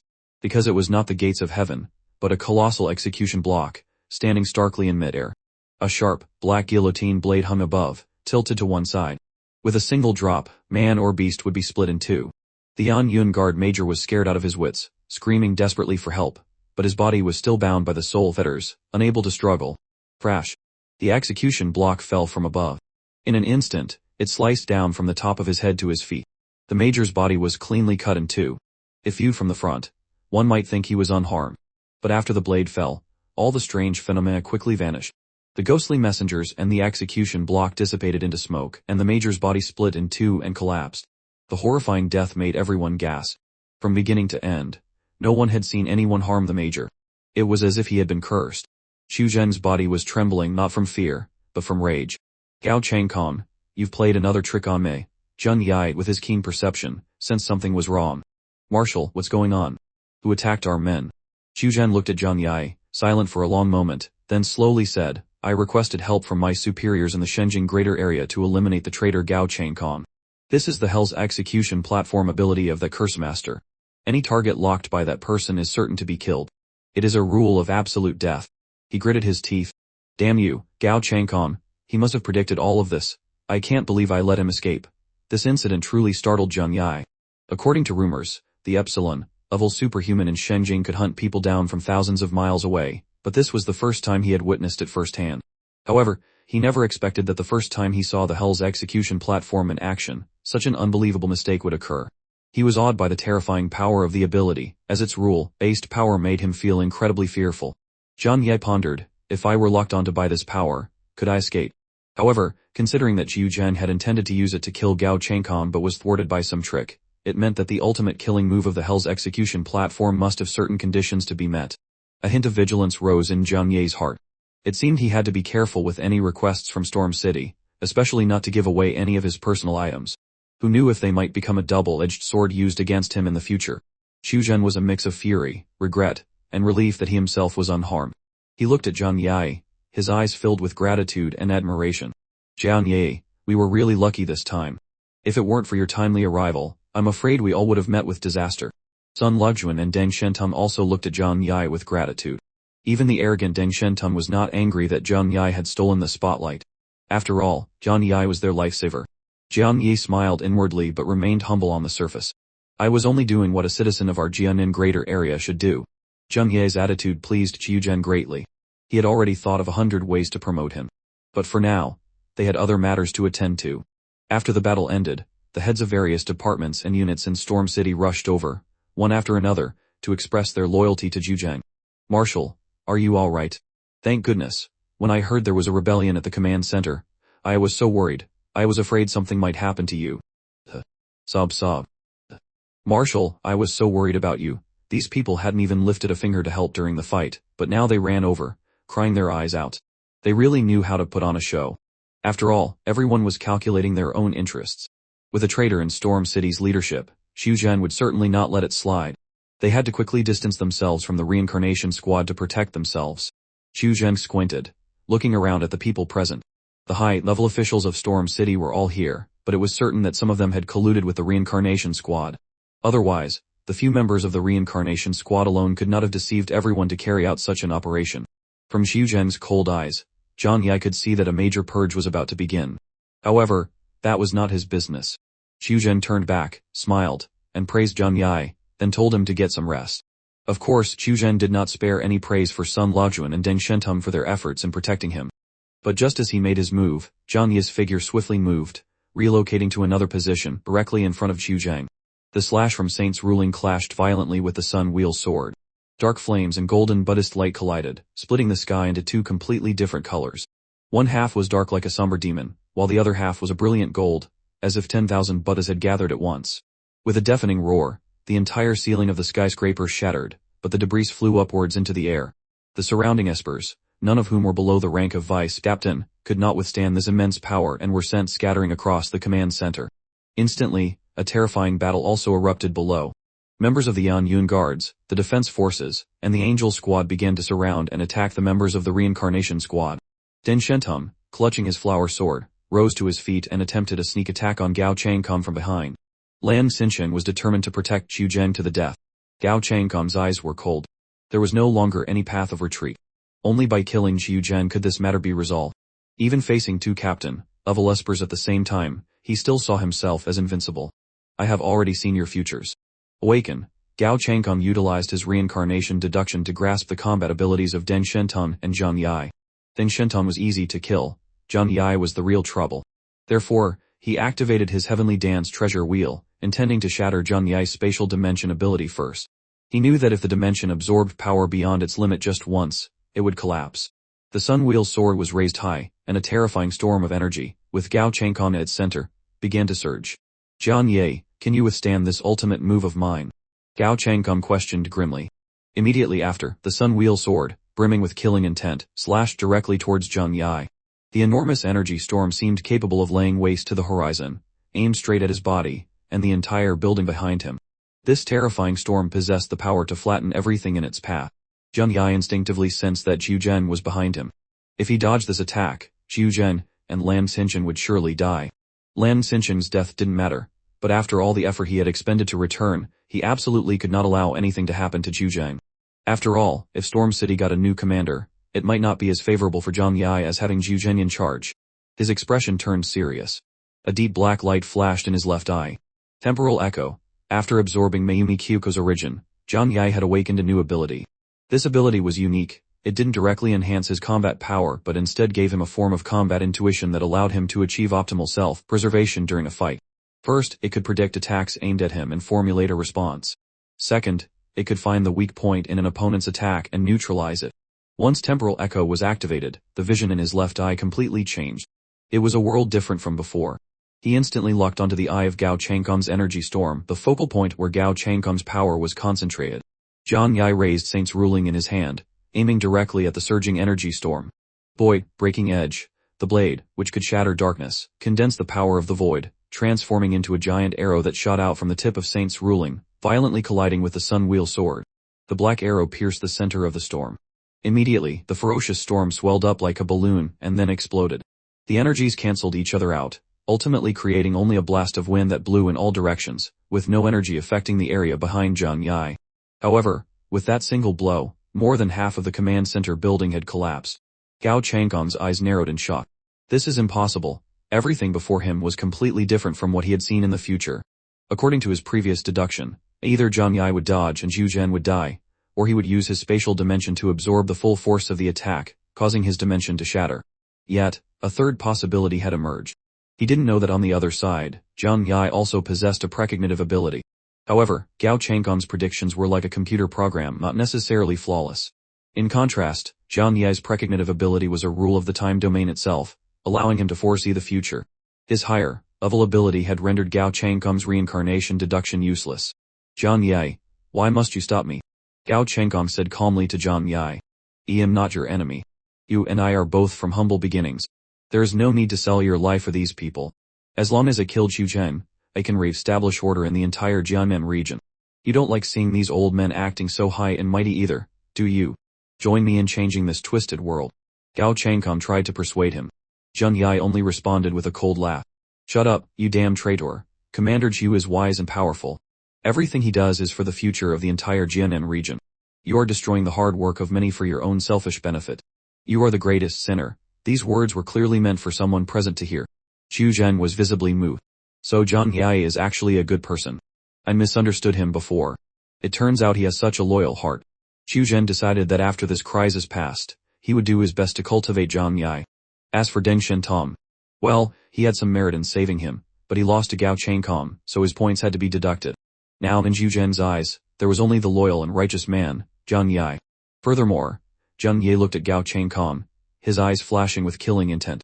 I will definitely repay the debt of you plotting to kill me in Tianhai City. This statement was entirely from the heart. Knowing he couldn't convince Jang Yi, Gao Changkong stopped wasting words. Fine. Then let's see who has the last laugh. The heavenly dance treasure wheel on his back glowed brightly. With a murderous look towards Zhu Zhen, he shouted, kill him, and charged towards Jang Yi and Deng Shen. Gao Changkong alone challenged two people but showed no signs of being at a disadvantage. However, his biggest problem now wasn't defeating Jang Yi and Deng Shen, but breaking through Jang Yi's defense. Jang Yi wasn't originally an offense-oriented esper. Although he could now wield spatial power more deftly, he was still not as fast as Gao Changkong in close combat. But Gao Changkong couldn't do anything to him. Facing Jang Yi, who possessed the power of space, all of his attacks were absorbed and reflected. In other words, Gao Changkong and Jang Yi were the main actors in this battle.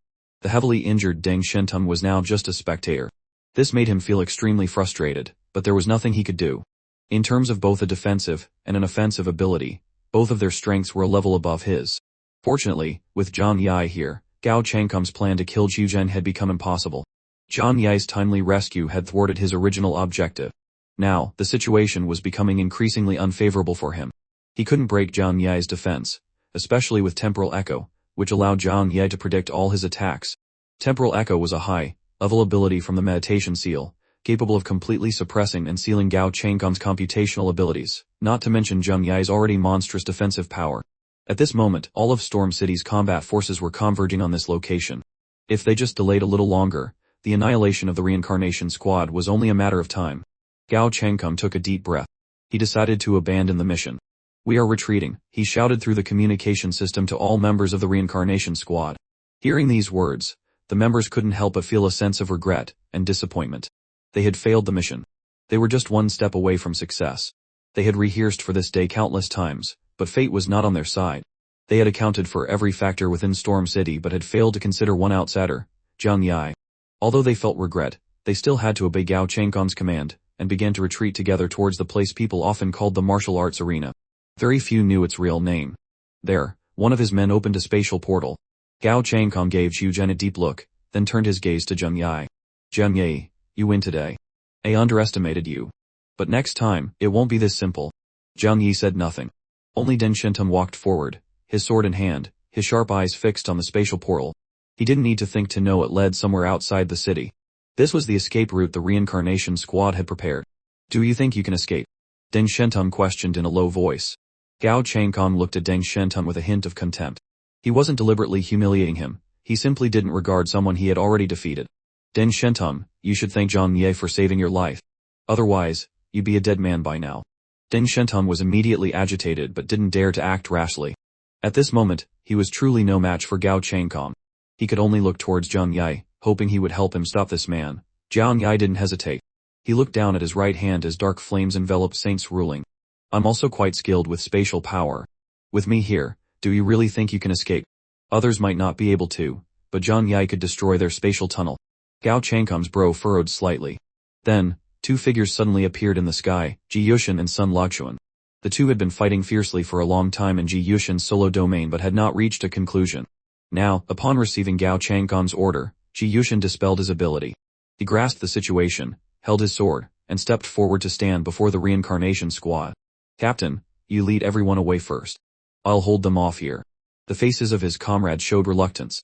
As vice captain, holding the rear meant waiting until the spatial gate was fully closed before his mission was considered complete. By then, being left alone in Storm City would surely mean death. However, no one said another word. From the very beginning of this plan, everyone was prepared to sacrifice their lives.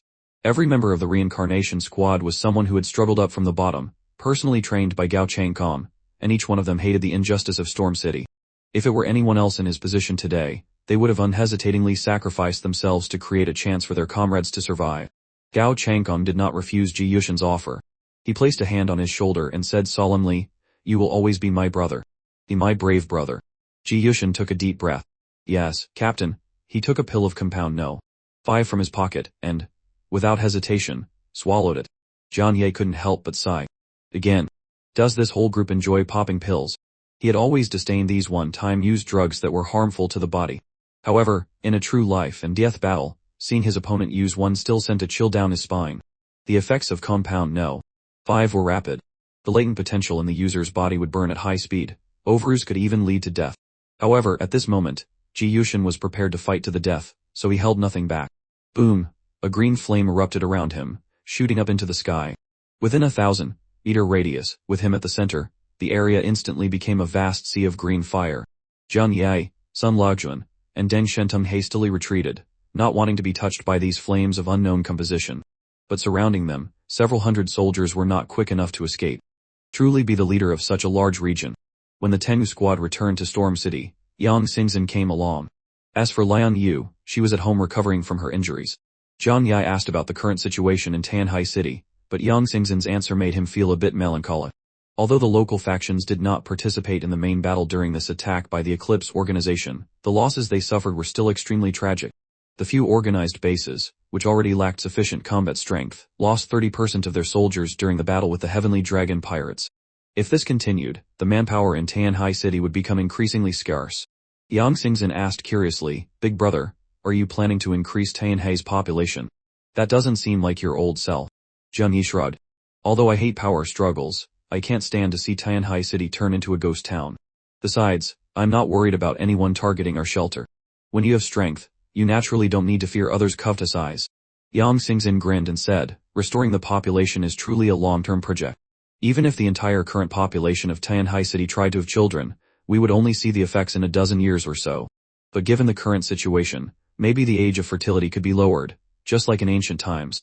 Jang Yi shook his head, not wanting to think about such things. He was the type of person who enjoyed living a happy life in the moment. Why think so far ahead? "Alright, how are Liang Yu and Uncle Yu's health?"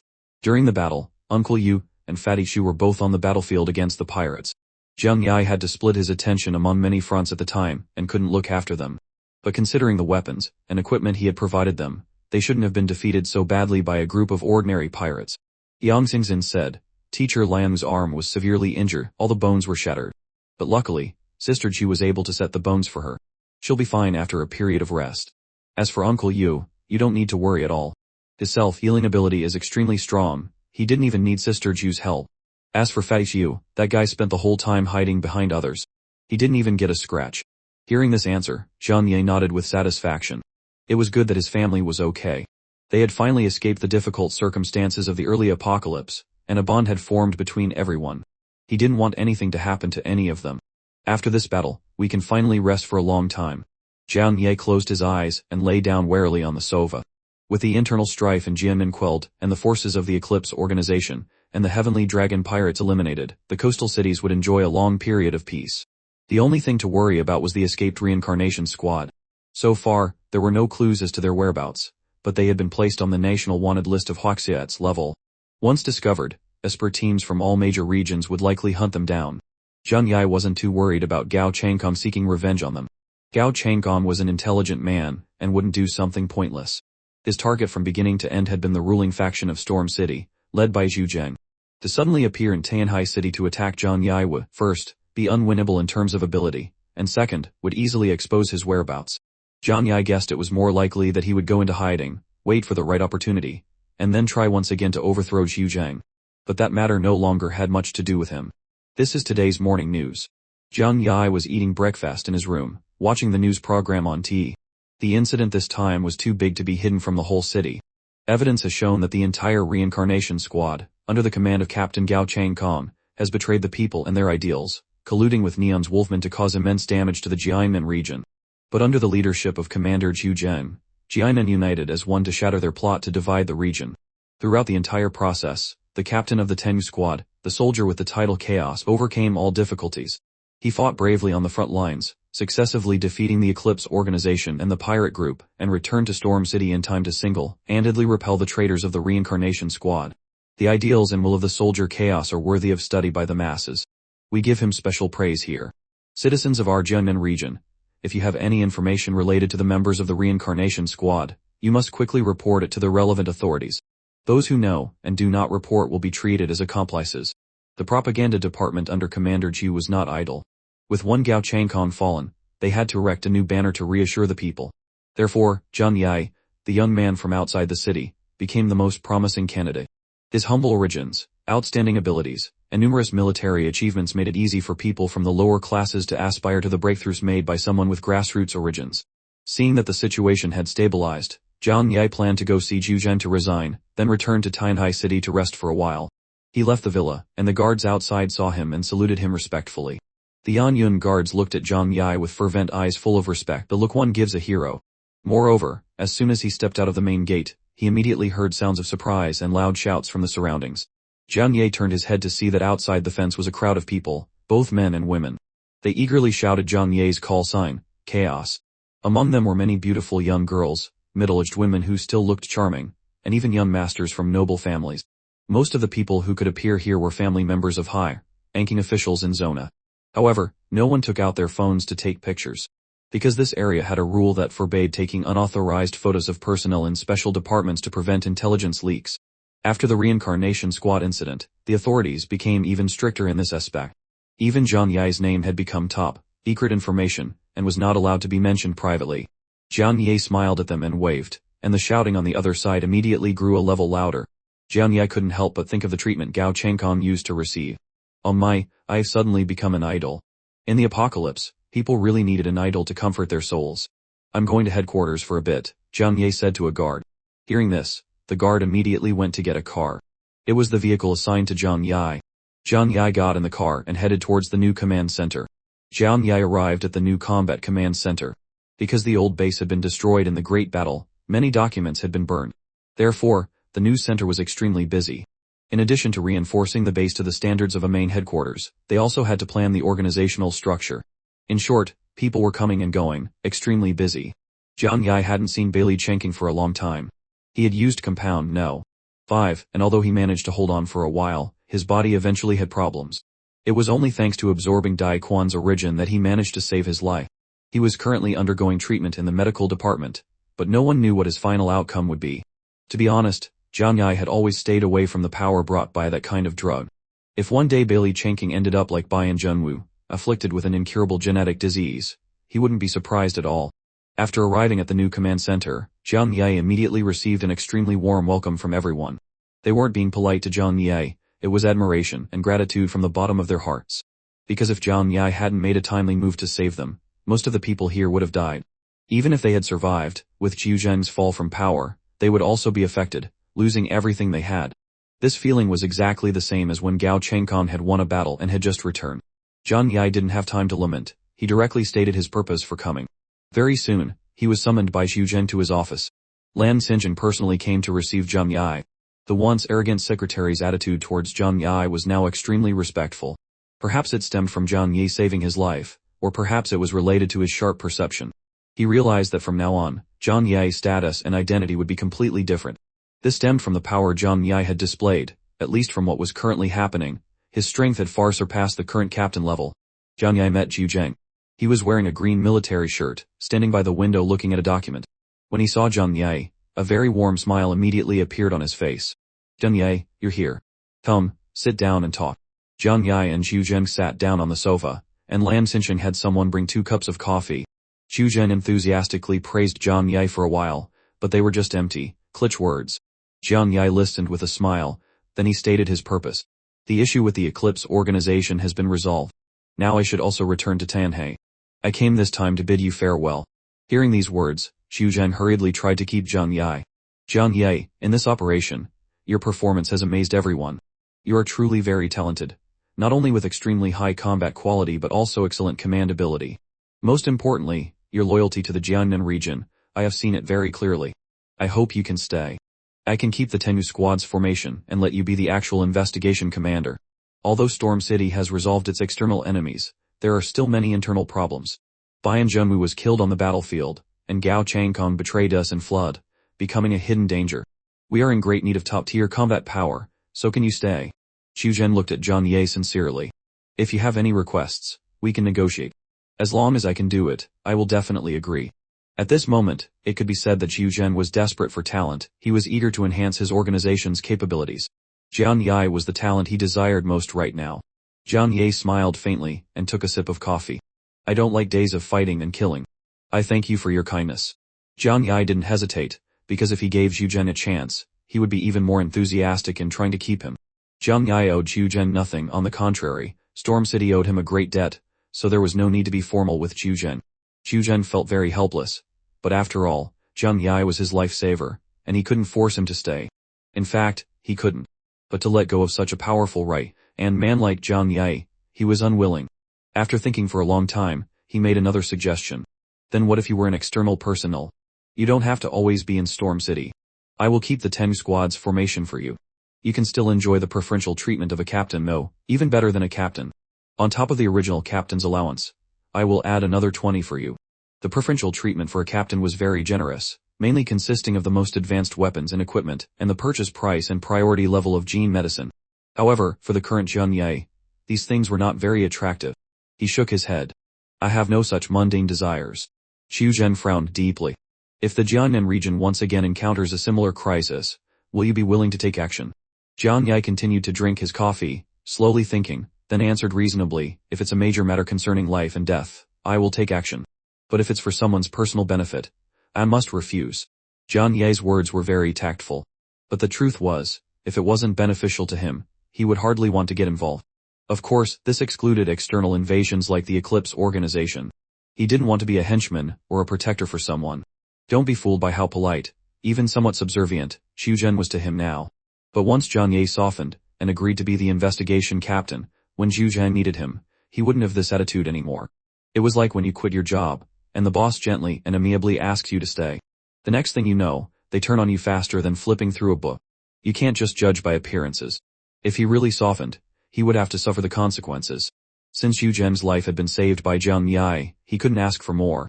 He could only say, "In short, I will still reserve the position of Tengu Squad captain for you. You will still receive the monthly allowance from headquarters. In the future, if Storm City encounters difficulties, as long as you consider helping, I will be very satisfied." Jang Yi hesitated for a moment, then replied, "If it's convenient, I'll help. When someone asks for a favor, you should either refuse outright or make a promise." Xu Zhen nodded, then smiled and chatted with Jang Yi about non-work related matters, including asking what Jang Yi planned to do in the future. Jang Yi didn't have any particular plans. He wasn't a particularly ambitious person by nature. He was very satisfied with his current life. He said he just wanted to rest for a while in Tanhai City. However, after Tanhai City stabilized, Jang Yi planned to go out to sea for a while. After all, Shenzhen Guan had several large ships. He didn't need to go far, just around the nearby seas, fishing for entertainment, and while at it, head south to see the ice and snow scenery. Speaking of the sea, Jang Yi thought of those aggressive pirates and decided to ask Xu Zhen about them. When they were mentioned, Xu Zhen said casually, "Those ignorant fools. I've already asked the East Sea region to deal with them." The Heavenly Dragon pirates made a huge mistake by invading Tanhai City. The East Sea region had already taken action. Without a second word, they directly used missiles to bombard several of the Heavenly Dragon's port bases. They sank hundreds of ships, causing the Heavenly Dragon pirates to suffer heavy casualties. This was a warning, demonstrating the attitude of all 6 major regions of Huaxia. However, completely eradicating them was still a bit difficult. Xiu Zhen also stated frankly that they had no fixed bases and roamed throughout the prosperous Star Sea, a region with many islands and complex terrain. Our navy is like a swimming dragon in the open sea, but it's not convenient for us to penetrate that kind of terrain. Mobilizing too many troops would be a waste of resources for no real gain, so we could only issue a warning and leave it at that. With the apocalypse causing chaos in the world, the Navy needed to be wary of many things. For example, the new Navy of Neon, and the naval forces of Columbia stationed in the Neon Archipelago. To annihilate a pirate gang formed by a ragtag group, mobilizing extensive resources was a thankless and costly effort. Moreover, thanks to Jang Yi's prior precautions, Tianhai City hadn't suffered significant losses from the pirates. After this incident, the only option was to reduce a big issue to a small one, and a small one to nothing. Jang Yi frowned with worry. Could Tianhai City face their revenge? Han and the others had all died at his hands, and Tianhai City was right by the sea. Naturally, Jang Yi had this concern. Xiu Zhen immediately said, "Rest assured, we will definitely protect Tianhai City completely." Jang Yi smirked. Just how trustworthy are his words? However, upon reflection, Jang Yi felt that Tianhai City's current defensive capabilities were indeed too weak. If they were truly faced with an overwhelming invading force, having Storm City's backing would be essential. Therefore, Jang Yi demanded a large quantity of heavy firearms from Xiu Zhen, wanting to set up defenses near Zhou port. Xiu Zhen happily agreed, promising Jang Yi a number of anti-aircraft cannons. Jang Yi could handle the ammunition problem himself. After chatting for a while, someone came looking for Zhu Zhang. Jang Yi knew that Zhu Zhang had been quite busy these days, so he bid farewell and left. Zhu Zhang saw Jang Yi off, watching his figure recede into the distance, feeling a wave of emotion. A person who dislikes power and lacks for nothing material, how can I possibly make him one of my own men? Or perhaps his greatest love is women. Zhu Zhang speculated silently. After Jang Yi left, a woman entered Zhu Zhang's office. It was Li Lingxiu, the minister and top expert of the scientific research department. She wore a white lab coat, her long hair casually tied up with a charcoal pencil. She was the very picture of a typical female researcher. "Commander Zhu, the latest assessment report is out." She placed a report on Zhu Zheng's desk. Zhu Zheng picked it up. It was clearly Jang Yi's data. This was the data the scientific research department had obtained when re-evaluating Jang Yi based on his performance. Just as Jang Yi had predicted, according to the latest assessment from Storm City's research department, his Esper index had risen to 9,600 points, far exceeding the average value for a captain level. 9,600 points. Isn't that close to the Epsilon standard? Xiu Zhen's eyes widened. Li Lingxiu's voice was even. According to the definition, that is indeed the case. Moreover, I discovered a very interesting phenomenon. Generally speaking, after an Esper index reaches 9,000 points, a captain level can almost no longer increase it through devouring origins. Therefore, every 100-point increase represents a massive gap in strength. But Jang Yi is not like that. Li Lingxiu pushed up her glasses. When he was fighting in Tianhai City, his Esper index was only around 9,200 points. But after he absorbed the origins of Mayumi Kyoko and Kan, his index immediately jumped by 400 points. Xiu Zhen looked at her. What does that mean? Li Lingqiu said, it means he is different from other captain levels. Her eyes flashed with the excitement of discovering an interesting research subject. I conclude that he is not a delta level Esper, but an epsilon level or even higher. At the very least, 9,200 points was not his limit. And 9,600 points isn't either. Xiu Zhen's eyes bulged, and he was left speechless, his body trembling with excitement. Are you saying our Jiangnan region is about to have an epsilon level Esper? Our Jiangnan region will have its own epsilon. He understood perfectly what an epsilon level Esper signified. In the global standard for classifying Espers, the line between epsilon and delta was the ability to take on an entire city alone. This meant that one epsilon level Esper possessed the power to destroy a medium-sized city. Simply put, it was a human-shaped strategic-grade weapon. However, Li Lingxiu added, but this is only speculation at present, we cannot confirm it. Furthermore, we don't know how to help him increase his strength. After all, the miracle of that person in Shenjing is not easily replicated. Xiu Zhen contemplated for a long time, many thoughts running through his mind. If Jang Yi could attain epsilon level power, it would undoubtedly be a good thing for the Jiangnan region. But for himself, would it be a good thing? An Esper that was too powerful would be someone he could not control. A dark glint flashed in Xiu Zhen's eyes. He thought to himself, I must find a way to make Jang Yi my man. Only then can I be at ease. After leaving Xiu Zhen's office, Jang Yi went to the armory to receive a large quantity of military supplies. For this mission, he had received a reward of 10 billion mission points, enough for him to purchase a massive amount of special weapons and equipment. Among them, the main acquisitions included a black sold stew. 0 combat suit for each member of his family, along with a large number of coastal defense cannons for the base at Zhou port. After getting the weapons and equipment, he went to the Deng family to bid farewell to Deng Yuanbo and Deng Shen, and while there, he conveniently inquired about Esper evolution. He wanted to help Uncle Yu and Fatty Shu increase their strength. Deng Yuanbo was particularly enthusiastic towards Jang Yi, inviting him into the tea room where he and Deng Shen received him. After hearing Jang Yi's request, Deng Yuanbo thought for a long while before slowly saying, Liang Yu's situation cannot be replicated. Not everyone possesses her excellent constitution and strong will. Moreover, that method is only effective for espers at the delta level and above. However, he immediately offered another solution. But I can help them raise their current abilities to the maximum within their rank scope. Jang Yi's eyes lit up before he quickly calmed down. How can that be done? As long as you can help, Jang Yi, will definitely repay you generously in the future. Deng Yuanbo chuckled lightly. That's a small matter. It would be difficult for outsiders, but you are an old friend of our Deng family. Don't speak of repayment. Deng Yuanbo explained their method to Jang Yi. For low-level espers, the way to enhance their abilities was simply to help them supplement their original esper source. Although this method couldn't help them break through their genetic limits to reach a higher esper level, it could at least help them reach the threshold of their current level. Since the esper levels of Uncle Yu, Fatty Shu, and the others were not high to begin with, it wouldn't be very difficult to improve their strength. To build a friendship with Jang Yi, Deng Yuanbo expressed his willingness to assist Jang Yi in this matter. Jang Yi understood that this friendship would require him to repay them in many other ways in the future. However, he still happily agreed. In addition, Deng Yuanbo also told him how to use the compounds he had given him before. For the current Jang Yi, its effect was no longer significant, but it could be used directly on Uncle Yu. Uncle Yu's self-healing ability was very strong and could withstand the ravages of the body modification process. Deng Yuanbo gave a sly smile. Jang Yi couldn't help but shudder. If he hadn't controlled his desire and used it, he feared he would have had to endure a great deal of physical pain. After bidding farewell to Deng Yuanbo and Deng Shen, Jang Yi left Storm City with Yang Xingzhen and Hua. As he was about to leave, his teammates from the Tengu squad all came to see him off. Except for Bailey Changqing, who was still recovering from his injuries and couldn't make it, everyone else came. Captain, when will you be back? Yeah, he asked with concern. Once Jang Yi left, he would be staying in Tianhai City in the future and would likely pay no mind to mobilization orders. He wasn't like other captains who strictly followed their superiors' commands. If Zhu Zhen wanted to assign him a task in the future, he would have to consult and discuss it with him first. In other words, the Tengu squad probably wouldn't have many missions going forward. Jang Yi glanced at Yehi and Shumo and smiled faintly. Now that Deng Shen has returned, you two should go back to your own squads. I'll speak to Commander Chu about it. Unexpectedly, Yehi said, I don't want to go back. Captain, I want to follow you. Shumo also expressed the same sentiment without hesitation. Me too. After witnessing Jang Yi's strength, they naturally wouldn't let go of this chance to latch onto a powerful figure. Jang Yi thought for a moment and then said lightly, suit yourselves. If you want to stay, then stay. He was someone who didn't live by the rules and wouldn't have much time to manage them in the future. He wouldn't interfere with their decision to join or leave the Tengu squad.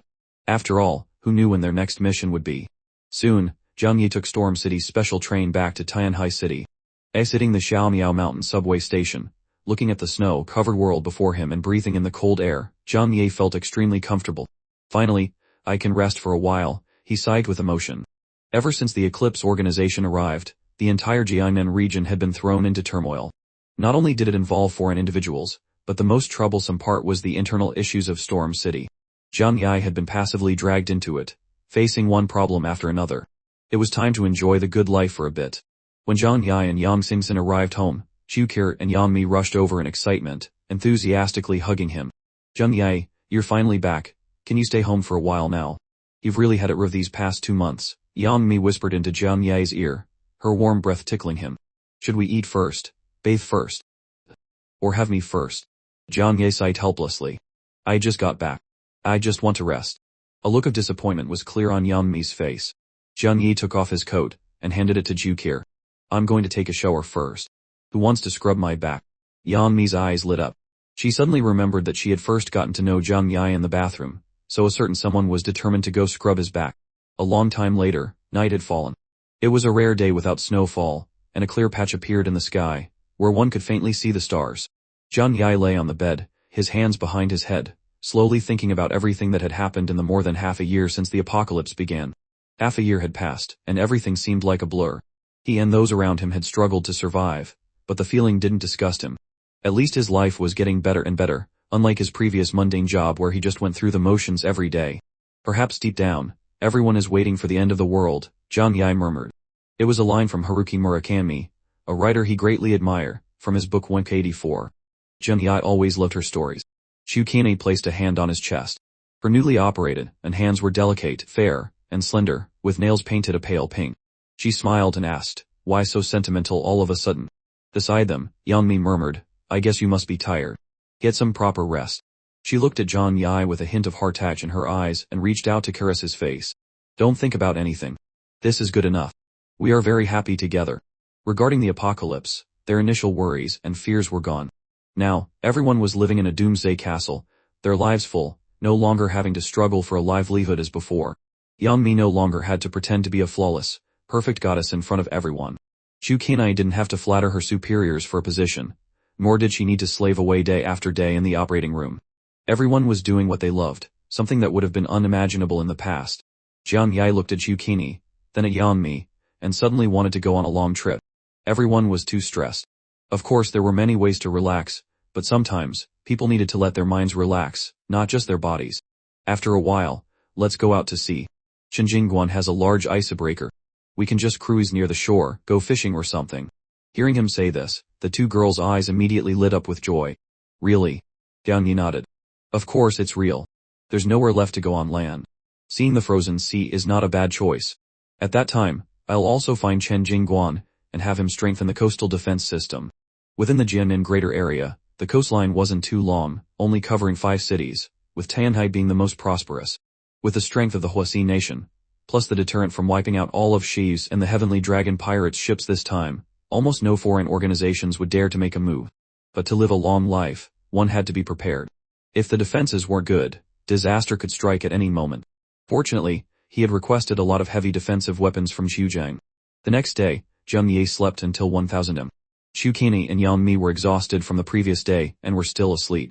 He put on his pajamas, lazily washed up, and slipped on his slippers to go downstairs. The sound of video games could be heard from the living room. Jang Yi peeked his head down from the stairs and saw Fatty Shu with sunken eyes, intensely pressing the controller. "Aren't you afraid of sudden death from playing like that?" Jang Yi asked, leaning against the railing. Hearing Jang Yi's voice, Fatty Shu jumped, squealing like a pig being slaughtered. I died again. I died again." Jang Yi went over to look. It turned out Fatty Shu was playing a self-torturing game of the Souls like Gemmer. "Get me a cup of coffee." Jang Yi kicked him, and then plopped down on the soft sofa. Fatty Shu could only obediently go and make coffee for him. Before long, the other people in the house also appeared in the living room one after another. Lian Yu was the earliest riser. By the time Jang Yi woke up, she had already finished her rehabilitation exercises. As a strength-type superhuman, her self-healing ability was relatively strong, and with Tsukine helping to set her bones, she recovered quite quickly. It wasn't until everyone had gathered that Jang Yi spoke about his upcoming plans. First, he wanted them to go to Storm City to undergo the Deng Shen group's modification. Speaking of this, Uncle Yu was naturally very excited.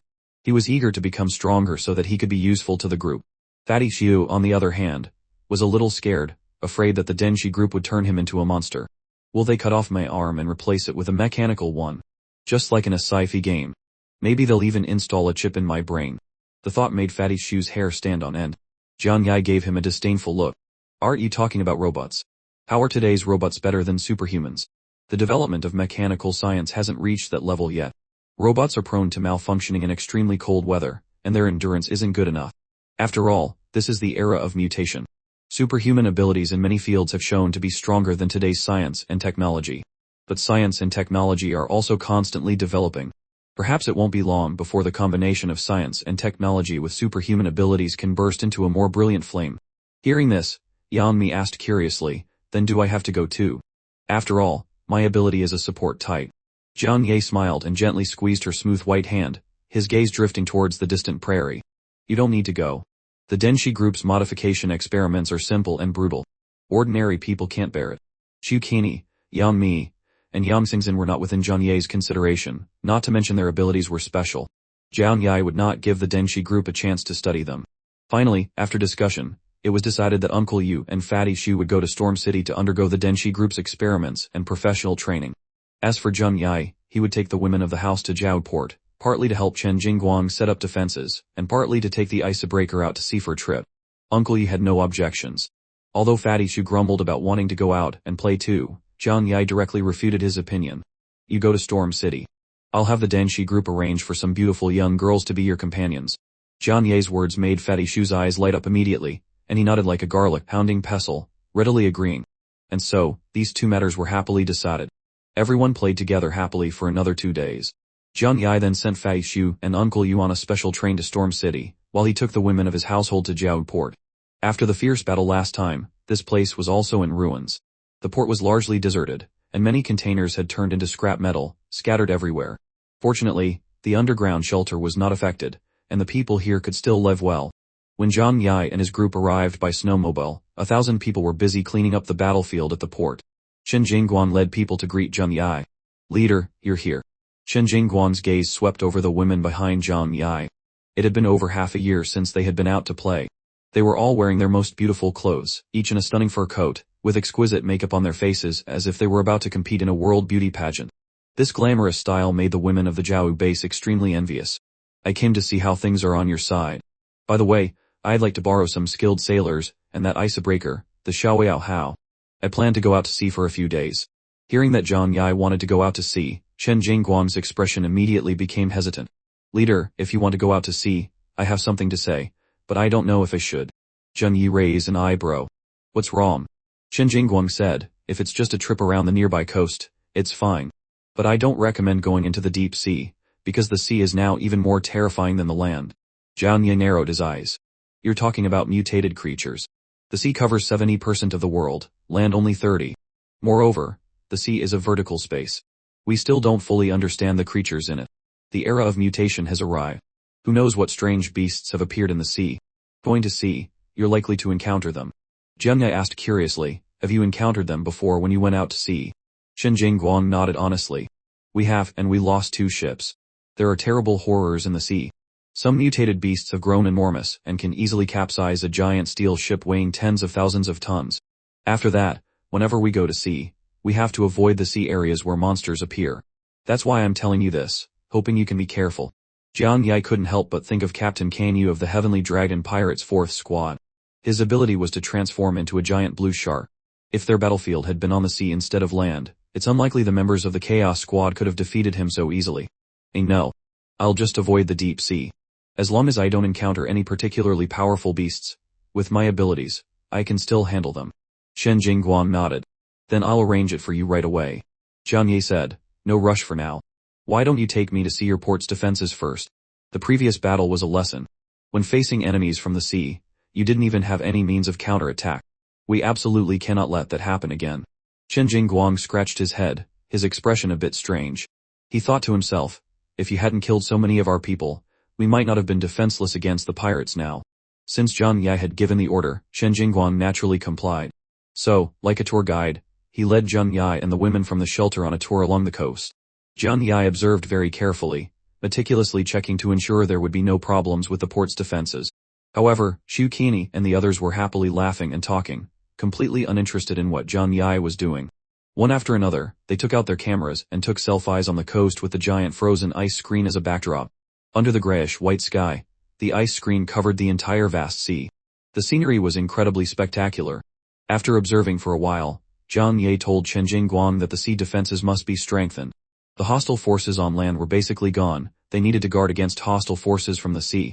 Chen Jingguang scratched his head and said, but our armed forces were basically depleted last time, and we also don't have enough manpower. Jang Yi said nonchalantly, you don't need to worry about that. I've already requested some weapons from Storm City. He and Chen Jingguang returned to the shelter, and then he directly placed a pile of weapons in the armory.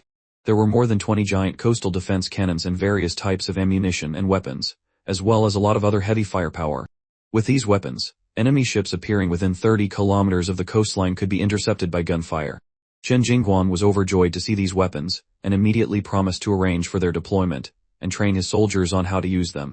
After that, Jang Yi also got the icebreaker he wanted. Chen Jingguang assigned him a few old sailors, veteran seamen. Jang Yi and his family left Tianhai City for a trip in the coastal area. Jang Yi was very cautious, and would not go near the deep waters. The ship only moved along the coastal ice belt. Everyone enjoyed the sea view, and also experienced the fun of sea fishing. Although they didn't go far, compared to before, this was already considered a long trip. Therefore, everyone had a smile on their face. Jang Yi had all the fishing gear they needed in his spatial dimension. Everyone wore cold-proof clothing and stood on the deck, braving the bone-chilling wind, trying to use frozen fish meat as bait, casting it into the sea to catch big fish. Each person had a fishing rod. At first, everyone was very enthusiastic, but after an hour, no one had caught a single fish. Not only had they not caught any fish, but they hadn't even gotten a single bite. What's going on? Have all the fish in the coastal waters been frozen to death? Jang Yi said, rubbing his chin in wonder. Lian Yu was even more frustrated, staring at her hands and muttering, "These hands of mine have held a great sword weighing over 100 pounds, of smashed greenstone slabs, but I can't even catch a single fish." The old sailor accompanying the ship was named Tian Xiaowei. Everyone called him Old Tian. He was a tall man in his 40s with a full beard. Seeing this scene, he laughed heartily and came over to explain, "Mr. John, you may not know this. The temperature of the upper water layer is too low. The fish have all swum to the bottom." Jiang Ye leaned against the railing and asked with great interest, "So, to catch big fish, we can only go to the deep sea?" Old Tian said, "Fishing is indeed a bit difficult. We catch fish by dragging nets, but I advise you not to go to the deep sea." Jiang Yi smiled faintly. "Don't worry. To me, beautiful scenery like this is more meaningful." He turned his head and looked at Zhu Qinei and young Xingzhen beside him, holding their fishing rods, intently staring at the water surface where broken ice floes bob. Even though the bone-killing wind made their small faces red, it couldn't stop their enthusiasm for fishing. Such a leisurely scene was enough to make Zhang Ye feel satisfied. Old Tian nodded, also breathing a sigh of relief in his heart. Even so, he murmured, "Well, fishing near the shore is a bit more difficult, but it's still a bit strange that not a single fish has taken the bait in all this time." No one paid attention to this point. Just as their large ship was quietly docked on the sea, a large shadow was slowly rising from under the water. Lian Yu was the first to notice something was wrong. "Oh, why has the water surface suddenly darkened?" She glanced down, and her pupils immediately contracted. "There's something under the water." Lian Yu's voice was extremely urgent. This immediately attracted the attention of Zhang Yi and Tian Xiaowei. Zhang Yi whipped his head around and also spotted a massive black object under the water's surface. Its size was so immense that it left him astonished. The Xiaoyao was 62 meters long, yet the black shadow beneath the water, not yet fully surfaced, was already nearly half the size of the ship. Old Tian hurriedly shouted, "This is bad. It's a mutated sea beast." The women who were fishing screamed in terror. Then, as if by unspoken agreement, they all performed the same action, scrambling to Zhang Yi's side to seek his protection. Only Lian Yu remained relatively calm. Although she was also frightened, her first reaction wasn't to scream, but to deal with the problem at hand. Old Tian and the sailors were already starting to scramble, bracing themselves. Faced with such a colossal sea beast, their only option was to stabilize their bodies to avoid being thrown overboard. For the rest, they could only pray. "Everyone, get back to the cabins quickly, and tie yourselves down." Old Tian yelled. "Hurry up, you have to be fast." But Zhang Yi paid no heed to Old Tian's words. He placed his right hand on the railing, first using his void control ability to make the entire icebreaker levitate. A faint white light appeared on the ship's hull. Although it was still on the water's surface, it was now being pulled upward by another force. Rumble, the entire hull lifted off the water's surface, silently hovering above the sea. Next came the two realms' absolute boundary. A brilliant light flashed in Zhang Ye's right eye. In an instant, a giant spherical space enveloped the entire vessel. The ship's hull stopped shaking, becoming as stable as if it were docked on land. This left Old Tian utterly astonished. He looked outside only to discover that the entire ship had flown into mid-air. The surrounding sea was churning with towering waves, yet they had no effect on the ship. A miracle. This is a miracle. Old Tian and everyone else on board were stunned, staring blankly at their captain. Although they had heard of Zhang Yi's prowess and knew that espers could do things beyond the comprehension of ordinary people, the scene before them was truly too bizarre and unfathomable. Zhang Yi leaped onto the railing, looking down at the vast and deep sea below. Suddenly, he saw a giant, ice-blue eye staring intently at him from beneath the waves. Immediately after, 3, 5, 10 an uncountable number of monstrous eyes appeared on the creature's body. Is this a mutated sea beast? A sudden urge arose in Zhang Yi's heart. He wanted to capture the sea beast for research. Boom! A loud roar echoed from under the sea, the sound distant as if coming from far away, just like the roar of the golden buffalo in the village. Zhang Yi drew Saint's ruling with his right hand, and black, flame like dark matter enveloped it. At that moment, the sea beast suddenly burst out of the water, raising a 1,000-foot wave. If Zhang Yi hadn't protected the ship in time, this impact would have torn a huge hole in the icebreaker's hull. Void slash, Zhang Yi slashed downwards. Dark matter erupted from the blade's edge, as if drawing a thick brushstroke at the junction between the sea and the sky. By now, Zhang Yi's proficiency in controlling the power of the void had grown. He could concentrate all his power into a single point, creating a selective attack. The sea monster lunged towards the ship, unaware that it could never touch the great vessel before it. Its body, like butter meeting a hot knife, was directly sliced in two. Fresh blood sprayed out like rain, dyeing the sea surface red. Boom, its massive body broke in two and fell into the sea, once again creating a giant, crimson wave. The corpse of the colossal sea beast floated on the surface, its blood staining a large area of the sea. Not long after, sharks, smelling the blood from afar, swam over, their black dorsal fins cutting through the water. Only then did Jang Yi steer the ship to descend. Splash! The sailors, still in shock from Jang Yi's abilities, repeatedly cried out, "A miracle!" Young Singzhen hugged Jang Yi's arm, exclaiming with admiration, "Big brother, you're so amazing." The others, though startled, were not overly panicked, as they had great faith in Jang Yi's power. Everyone gathered at the front of the ship to get a clear look at what the sea beast was. It turned out to be a mutated whale, but now its head was covered with densely packed eyes, and its body was covered in war-like lumps. Its size surpassed even the largest blue whale ever recorded. It was now impossible to recognize what species it had been. Below, a grand feast had begun. Carnivorous fish frantically fought over its carcass, and fresh blood churned in the water. "It looks so big, but it doesn't seem that terrifying," Yang Mi said with a laugh, covering her ample chest. "No, this thing is very powerful," Jang Yi refuted her statement. "If it hadn't run into me, this thing could have capsized a steel warship weighing thousands of tons. Its underwater strength is terrifying. By Esper standards, its destructive power could reach the delta level." Lian Yu's eyes lit up. She suddenly picked up a fishing rod from the deck and cast it into the water. This time, "I refuse to believe I can't catch a fish." Everyone else came to their senses as well. After this sea beast was killed, it was sure to attract schools of fish. So, everyone followed suit, hastily starting to fish. Jang Yi, however, noticed old Tian leaning against the railing, frowning in thought. He walked over, hands in his pockets, and asked, "What's wrong? Is there a problem?" Seeing Jang Yi approach, old Tian quickly replied, "Mr. John, I just feel it's a bit strange." "Strange how? Be specific." Old Tian pointed to the sea beast's corpse below and said in a low voice, "Normally, sea creatures of this size are active in the deep sea. They usually don't come to coastal waters because it's hard for them to find enough food in these places. So, I find it very strange to encounter it here." Jang Yi didn't know much about the sea and asked curiously, "So what do you think the reason could be?" Old Tian slowly said, "Sometimes, if there's bad weather, or an underwater volcanic eruption, or a submarine earthquake, deep sea fish will flee to coastal waters to escape. Or they've encountered their natural enemy." A hint of caution flashed in Jang Yi's eyes. A natural enemy? A giant sea monster like that has a natural enemy. He couldn't help but look towards the deep ocean. The ocean was vast and profound. Even before the apocalypse, this place held many terrifying creatures unknown to man. Not to mention in this ongoing era of mutation, it was better to have less contact. Jang Yi mused on this. Initially, he had intended to bring the giant sea monster back to prepare it as a novel meal. But seeing its bizarre appearance, he felt a little repulsed. So, he conveniently released it back into the sea, letting it attract fish and making it easier for everyone to fish. Indeed, with such a large bait, fishing became much easier afterwards, and the harvest was enormous. But Jang Yi told them that these fish were not to be eaten, either release them or keep them as pets. In the following days, life for Jang Yi and the others became incredibly leisurely. Although the Teng Squad's formation was officially maintained, Jang Yi treated it as a mere formality. Xu Zhen wanted to win him over, and didn't dare to casually assign him missions.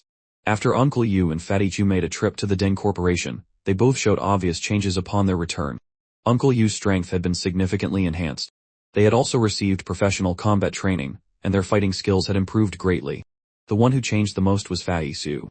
He had lost a lot of weight, describing him as gaunt wouldn't be an exaggeration. It was said that he had been trained by military instructors there, an experience that made him wish for death.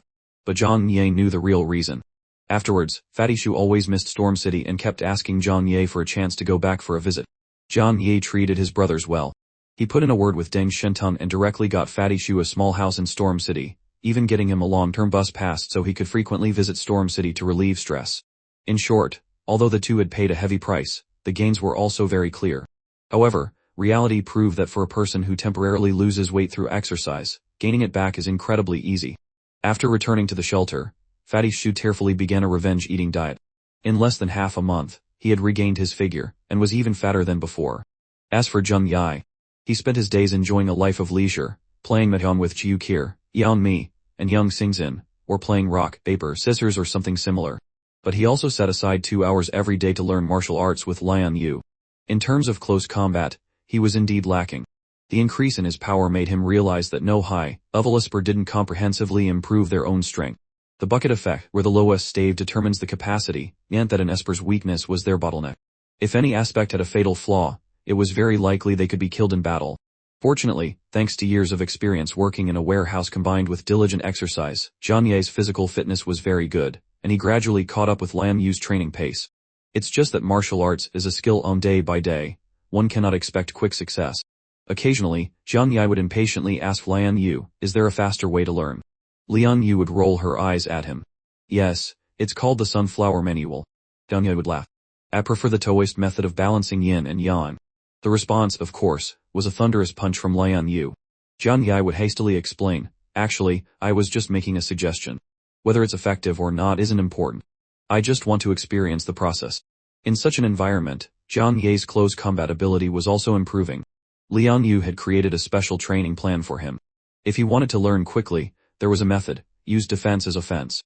Saint's ruling was a straight-bladed saber, convenient for parrying and blocking. As long as he could block a fatal close-range attack, he could then use his spatial teleportation ability to create distance.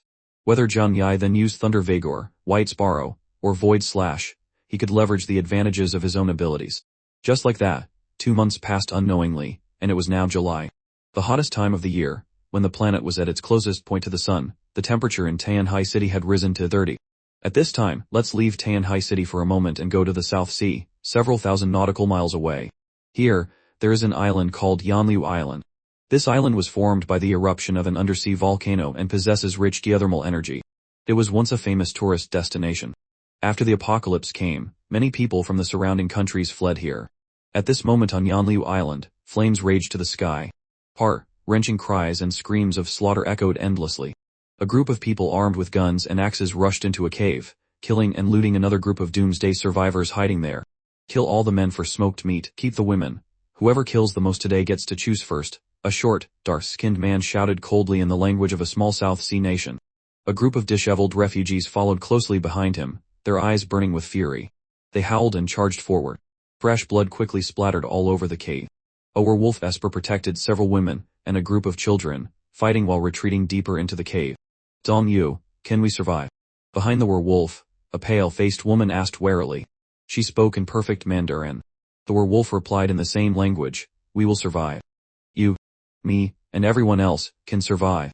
The woman's eyes dimmed slightly. "But the food on the island is running out. The people from the other organizations have already started killing each other. How much longer can we hold on?" The werewolf roared and smashed the head of a pursuer with a large rock.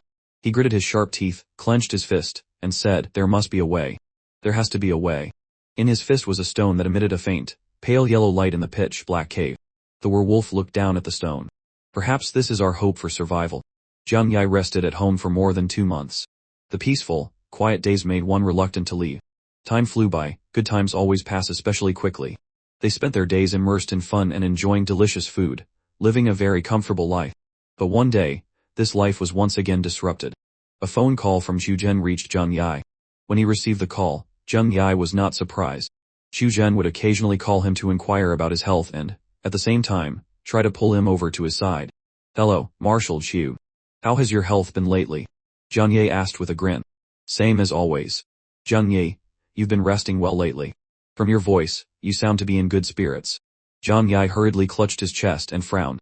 "Don't mention it. After eliminating Shay and then helping you stop the reincarnation squad, I'm still injured. Well, I have to go back to resting." Cough cough cough. Xu Zhen raised an eyebrow. "Oh. Then let me call some doctors over to examine you. The medical system of the greater area is still better than yours." "Oh, no need, no need. How can I take up the medical resources of the greater area?" Jang Yi laughed. Xu Zhen knew Jang Yi was doing it on purpose but didn't expose him. He smiled and said, all right, you've rested long enough. Even Bailey Changking and the others have been assigned by me to missions outside. Storm City doesn't support idlers. If Jang Yi had stayed in Storm City, he would have had to work hard too. As for Bailey Changking, after being treated by the medical department, his injuries had recovered. However, Xu Qinei had told Jang Yi that the compound drugs from Storm City all had very large side effects on the body. Although Bailey Changking looked healed, his body had surely been left with after effects, and it was even possible that his lifespan had been shortened. "Our greater area has an extremely important mission that requires you to come over." I'll talk to you directly then. Xu Zheng's tone suddenly became serious. Jiang Ye's expression tightened. There's work to be done again. And it's something that can't be said over the phone. Then it's definitely not a normal mission, or Xu Zhen wouldn't have asked him to do it.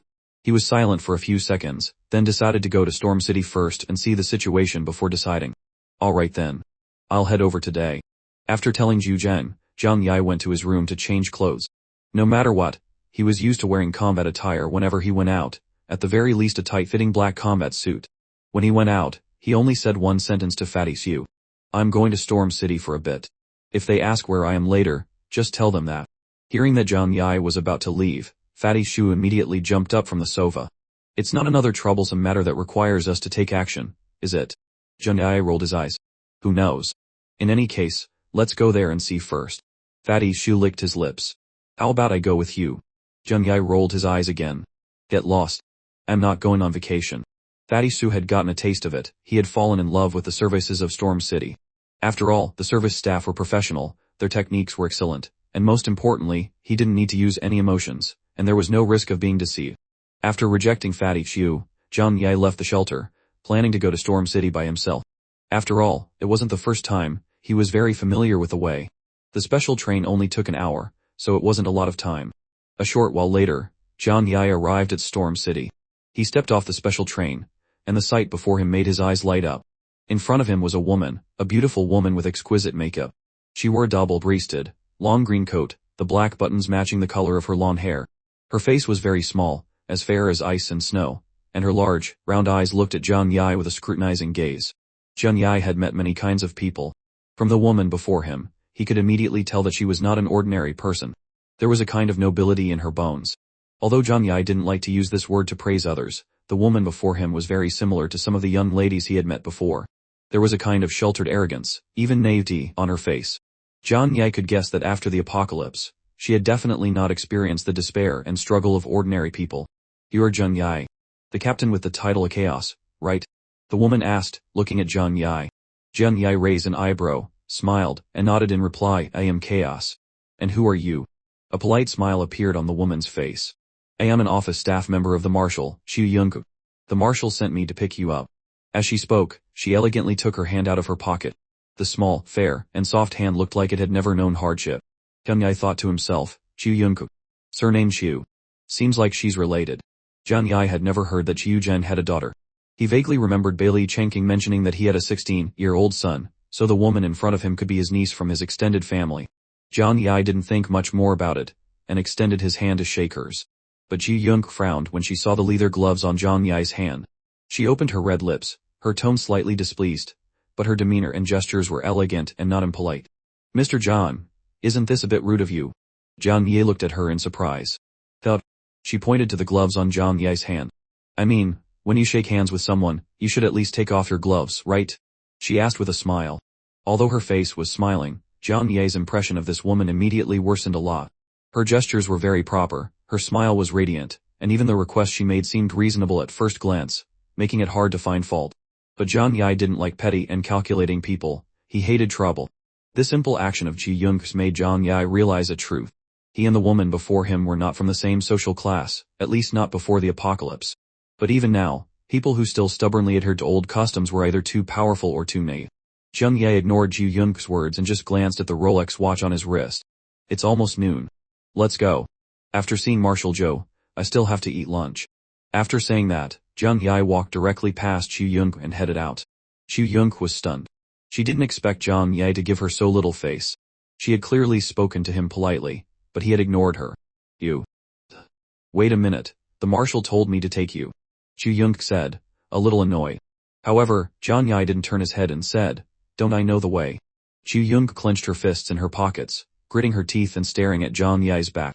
If looks could kill, the clothes on Jiang Yi's back would probably have been cut into pieces by her sharp gaze. But thinking of Xu Zhen's reminder, she calmed down and quickly chased after him. That's not right. I was given a task. If I don't take you, the leader will deduct my salary. Jiang Yi just glanced at her and said nothing more. He had met young ladies from noble families before. When he worked at the corporation, he had also had contact with some people with connections. Although it couldn't be said that they looked down on everyone, their nature was arrogant. No matter how well they concealed it on the surface, they would unconsciously reveal the pride in their hearts. Xu Yun had criticized him for not taking off his gloves when shaking hands. Even though she expressed it with respect, it still revealed an unspoken intention. She believed her status was higher than Jang Yi's. No normal person would be so particular about whether to wear gloves when shaking hands in this cold, apocalyptic era. Xu Yun also noticed Jang Yi's displeasure. She smiled and said, "What's wrong? Are you unhappy just because of such a small thing?" Her eyebrows danced up. "I heard from the marshal that you are a very capable person. Your heart isn't that narrow, is it?" Jang Yi said in a tone that showed he didn't want to pay attention to her. "I get carsick. I don't want to talk." The two of them walked outside. Xu Yun's car was parked there. Xu Yun didn't believe Jang Yi's words, and knew he was just brushing her off. She couldn't help but feel a little dejected. In her heart, she had already started to belittle Jang Yi. He clearly doesn't understand social etiquette. I kindly reminded him, but he got angry instead. But thinking of her own status, combined with the information she knew about Jang Yi, she suddenly understood. She thought to herself, after all, he's just a warehouse manager. Not to mention the upper class, he probably doesn't even count as middle class. I can't expect too much from him. Remembering Zhu Zheng's reminder, Xu Yun bit her lip and took the initiative to step forward and open the car door. "Let's just say it's my fault, okay? I should have understood you, not judged you by my own standards. Get in." Jang Yi glanced at the car door she had opened, then silently walked over, opened the back door, and sat down. "I'm tired. I'll take a nap. Please wake me up when we get there." After saying that, Jang Yi closed his eyes. The smile on Xu Yun's face froze.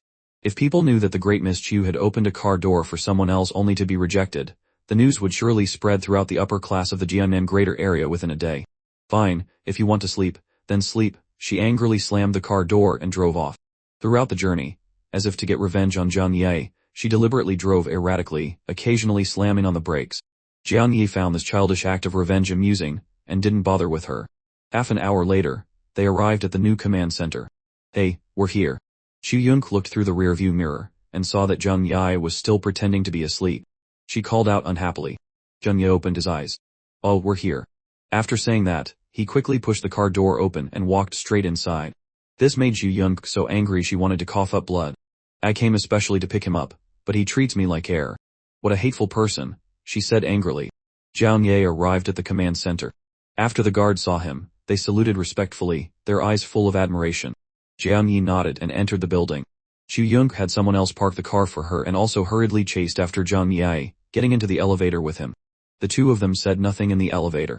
Jang Yi was simply too lazy to talk much with this woman. No matter how beautiful a woman was, if she was too troublesome, a man like Jang Yi would naturally avoid her. Xu Yun stood leaning against the other side from Jang Yi, her face full of displeasure. Ding. The elevator stopped on the 6th floor. Jang Yi stepped out. As soon as he entered the large office, Xu Zhen came into view. At this moment, Xu Zhen was looking at documents on his computer. Seeing Jang Yi and Xu Yun arrive, a smile immediately appeared on his face. "Jang Yi, you're here. Come, sit down." He took off his glasses, stood up, and told Lan Xincheng to quickly make the Blue Mountain coffee that Jang Yi usually drank, then enthusiastically pulled Jang Yi to sit down on the sofa. The overly concerned look on his face made it seem like he was happier than seeing a long-lost son return. This was the first time Xu Yun had seen Xu Zhen treat someone with such enthusiasm. She couldn't help but mutter to herself, "So creepy. Anyone who didn't know would think he's his illegitimate son." She slowly sat down on the sofa next to them. "Marshal Xu, what did you call me here for? Just tell me straight, so I won't have to worry anymore." Xu Zhen sighed and slapped his thigh. "Damn it, we've really run into a very tricky problem." Hearing this, Jang Yi immediately stood up to leave. "I just remembered I still have laundry to hang at home. I'll go back first." Wait, don't be in such a hurry. Sit down, hear me out first." Xu Zhen hurriedly pulled back Jang Yi, who was about to run away. Jang Yi looked at Xu Zhen with a puzzled expression. "Marshal, I'm more or less considered a meritorious official of Storm City. You can't just grab a white sheep and shear all its wool, can you?" Xu Zhen rubbed his hands. "It's not that I'm targeting you, but this matter can only be handled properly by you right now." Jang Yi took a sip of coffee, signaling for Xu Zhen to continue. Xu Zhen slowly explained the situation of this mission. On the sea, 3,700 kilometers away from Tianhai City, there is an island called Yanliu Island. A group of overseas Huasi nationals are trapped there. They have been far from their motherland, and have endured a difficult life on the island for more than half a year. Currently, they are facing a food shortage, and villains have appeared around them, starting to assault and kill people. They have sent a distress signal to the Jianmen greater area. We cannot ignore them, we must bring them back. Xu Zhen said formally. "That's right. Your Tianhai city is short of people, isn't it? At that time, just let them live in Tianhai city to supplement your manpower. Xu Zheng said, you all go back first. I will immediately arrange for the medical team to come and treat you. Jang Yi looked down at his own body. He hadn't been injured at all in the recent fight. Therefore, he said, I won't waste medical resources. I'm not injured. Xu Zheng nodded and then left, surrounded by Lan Xinsheng and the others. Sun Luxuan smiled and said to Jang Yi, kid, you did very well. Then he quickly followed after Zhu Zheng. At that moment, the rebellion had just been quelled, but the situation in the city was not yet stable. He needed to protect Zhu Zheng's safety at all times. Not long after, the medical team arrived, and began to care for the wounded at the scene. After such a chaotic event, many of the soldiers who had come to provide reinforcements had been killed or severely injured. After using compound No. 5, Deng Shen had more blood trickling from the corner of his mouth. But he acted as if nothing was wrong, and walked over to chat with Jang Yi. I didn't expect you to be hiding your strength so deeply. I thought Gao Changkong had finished you off. Jang Yi glanced at Deng Shen and replied calmly, I didn't expect you to still be alive either. Deng Shen gave a casual smile. I live for those who could no longer live. During that mission, I sensed that something was wrong. There had to be a traitor in Storm City, but the people I suspected most at the time were those within the city. I never expected it to be Gao Changkong. Jang Yi raised an eyebrow. At that time, Gao Changkong was still on a mission at North Tinglei. They shouldn't have had any way of knowing the specific intelligence on the battlefield, nor could they have communicated with the reincarnation squad in a timely manner. This meant that they actually had accomplices within Storm City. Jang Yi took a deep breath. He realized that a massive purge was about to happen. This was the price to be paid for a failed rebellion. Many people would have to die. Deng Shen, how did you escape from Jianing City? Jang Yi suddenly asked out of curiosity. Deng Shen smiled mysteriously. That was nothing special. He narrowed his eyes and said casually, just a little visual trickery. He didn't explain in detail, but Jang Yi had a good guess as to his method. Deng Shen's great Sumeru ability, which created illusions, could use light to manipulate a person's vision, thereby affecting all 5 senses.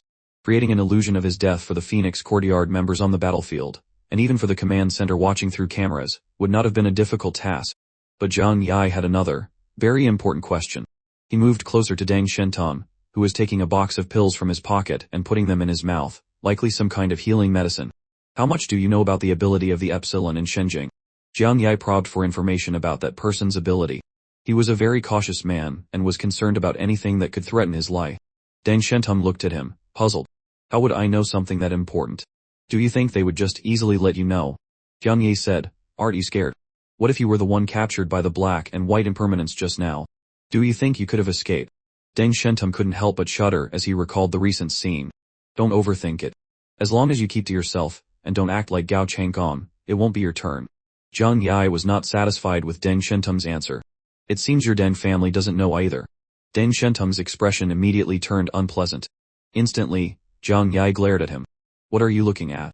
I just saved your life. Is this how you treat your lifesaver? Deng Shen was momentarily at a loss for words.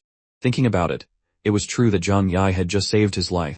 He hesitated for a moment, then slowly said, generally speaking, I guess it's a type of magic similar to a charm or a curse. They definitely need something as a medium. So, be careful with the things around you. As soon as Deng Shen finished speaking, a group of doctors immediately arrived. The Deng family had its own medical team that came to check on Deng Shen's health. The group from the medical department, on the other hand, was likely dispatched by Xu Zhen, so the medical team assigned to Jang Yi was particularly large. Captain Chaos, may I ask if you feel uncomfortable anywhere? A doctor asked Jang Yi very seriously. The pretty young nurses standing beside the doctor looked at Jang Yi with eyes full of admiration and respect. They already knew everything that had just happened. At this moment, Jang Yi had become the hero of the entire Storm City. Jang Yi waved his hand. I'm fine, not injured. You go and treat the other wounded. But the doctor said with a serious expression, I think you should have a comprehensive checkup. Hidden injuries can occur during combat, and if not treated in time, they can be life-threatening. The doctor was right. Some hidden injuries couldn't be seen on the surface. Internal organs could have been damaged. If left unattended, they might become incurable after some time. But Jang Yi remembered Deng Shen's words from before and suddenly became vigilant. What does a comprehensive checkup mean? Does it mean drawing blood for tests, or taking other things from my body? Jang Yi cautiously took a few steps back. No need. I have my own doctor. Before the doctor could speak, he had already turned and walked away. As he left, he seemed to see a hint of regret in the doctor's eyes. Jang Yi returned to his villa in Zona. The entire city was now under martial law, conducting a manhunt for the members of the reincarnation squad and purging those associated with them. Jang Yi wasn't interested in these things, but throughout the day, the sound of warning sirens could be heard all over Storm City. At this time, Jang Yi couldn't leave the city either.